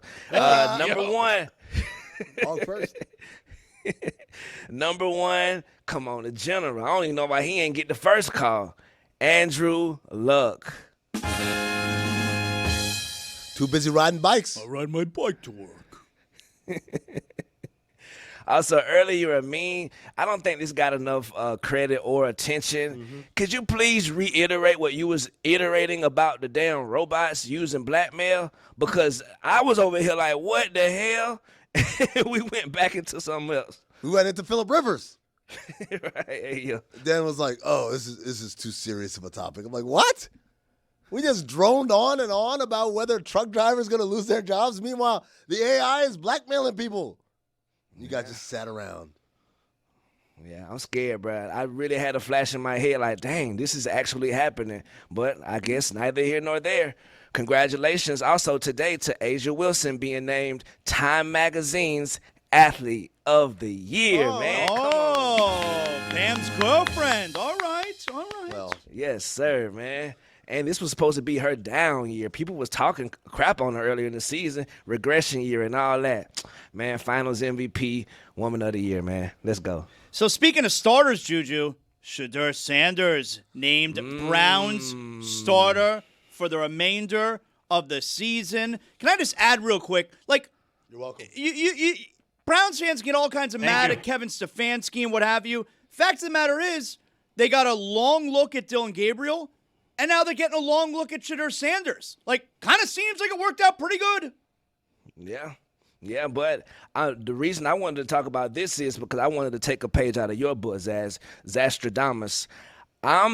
Me personally, I got Kevin Stefanski, the first coach to be out of the door in the NFL this season or in the offseason. He's out of here. Yeah, maybe. Don't even worry about it. Because his moves aren't consistent. Juju, I'll do you one better. This is me doing reporting. Okay. Stefanski and the GM. They're out of here. The owner loves Shedeur, and they were both shitting on Shedeur. And so now Shedeur came in and started balling out. He's like, I knew it. You two clowns don't know what you're talking about. So he's going to let him finish the season and be balling out. You see that last game? His ball's out. It was against Tennessee, but yeah. Okay. 360 yards is not like that's not balling out apparently, according to Chris Cody. Chris Cody's like, that's just Tuesday. Me, there is a weird thing about Browns fans, so I understand how they're thinking. Lose to the worst team in the league, we found our quarterback. Just file that one away. They lost to Tennessee, and they're like, we got our guy. They lost to Tennessee because he ain't put the ball in that man's hands for that 2-point conversion. That's what you do. You should be a Browns fan. That's exactly how you say it. Juju, I know you want to talk about Pluribus, and that's the new Vince Gilligan show. But can we do it like spoiler free? Because I still haven't watched it yet. Okay. Good. Yes, sir. I got you. What you say, Jatna? That is a very, very, very good show. I can dig it, Jack. I dig it. But yeah, bro, I'm here to say Pluribus, strike two. What? Oh, no. What? Strike two. Get out of here. Look, I get it. The first couple of episodes to understand what was going on was amazing. But now I don't want to actually watch you make coffee, ma'am. I don't want to. If you hit that voicemail one more, I don't. That's okay. So Mike Fuentes is talking about this too. Like, you don't want to listen to the whole voicemail message. I'm like, that's the bit though. That's the joke. Is that every time she pick up a phone, she's got to wait, and they're inconveniencing her, but she don't understand. Well, it's not really a spoiler. Okay. Okay, just making sure. Sorry about that. But either way, it's just like I like it because it hammers home how irritating she is, and now how they are trying to irritate her. I must say once again, reiterate for everybody, the gentleman from Mauritania. He's the only one who's got the right idea in this show. That brother has it all figured out. Man is living. I'm like, man. That's like I won't lie. If you told me the premise before, instead of mean, what would you do? I'm like, man, I don't know. With my family, After watching the show, I'll be like my man from Mauritania. Get me Air Force One. We're going to Vegas. Yes, sir, man. Look, I agree. He living life, but like I say, bro, if I have to listen to that one voicemail again, I'm so sorry, Pluribus. I got other stuff to do because that's what it reminds me of. While I'm sitting here watching her pop a tape in the VCR and walk back to her seat and find the HDMI. Okay, I could be actually making my life better. I should be rapping. I need to get up and motivate myself. Hey, I don't even know if I'm allowed to say this. I heard a Juju track with Jason Madison. That shit is fire. Where'd you behind this one, man? Come on, we got a lot of stuff, you know what I mean, on the routes right now. We just got some, I'm trying to free myself of all old ties, if you will, you dig? So that's the process right now. That's a good track, bro. Juju, we got a couple polls, I think, that we need to clean up here, yeah? Oh, yes, sir. While I scramble to the polls, I want to remind everyone, listen to Football America. Oh, there it is. Dave Demshet doing a great job over there, man, with the Fuentes brothers. Lock it in. They got their own YouTube page as well, man. Check them out. Still eating garlic rolls. Come on, man. Does everyone hate the office holiday party? 62% of the audience says yes, they do. Dang. I actually like a little holiday party. I love the holiday party. I mean, if there's booze flowing, I like the Are you going to be at the holiday party? Yeah, there's booze, right? I don't like it if you're Wait, there. he's not only going to be there. I see the +1. Yeah, I'm bringing my wife with me. Yeah. Wow. Yes, sir. Yeah. Come on. You get to meet Black White Tamara. Would you be in favor of 6 p.m. starts across sports? 81% of the audience says yes, they will. I would too, man. I like to get it out of the way. You know what y'all can do? Just move to the West Coast. It's 4 p.m. starts. Where they do it best. And also, before the last poll, I like to add, I did not know who McDreamy was before Mike explained his ass. So, everybody don't know the caucus information that we should. You feel me? You know McSteamy? Welcome to the caucus. And last poll, is Phillip Rivers insurable? 73% of the audience says no, and those are your polls.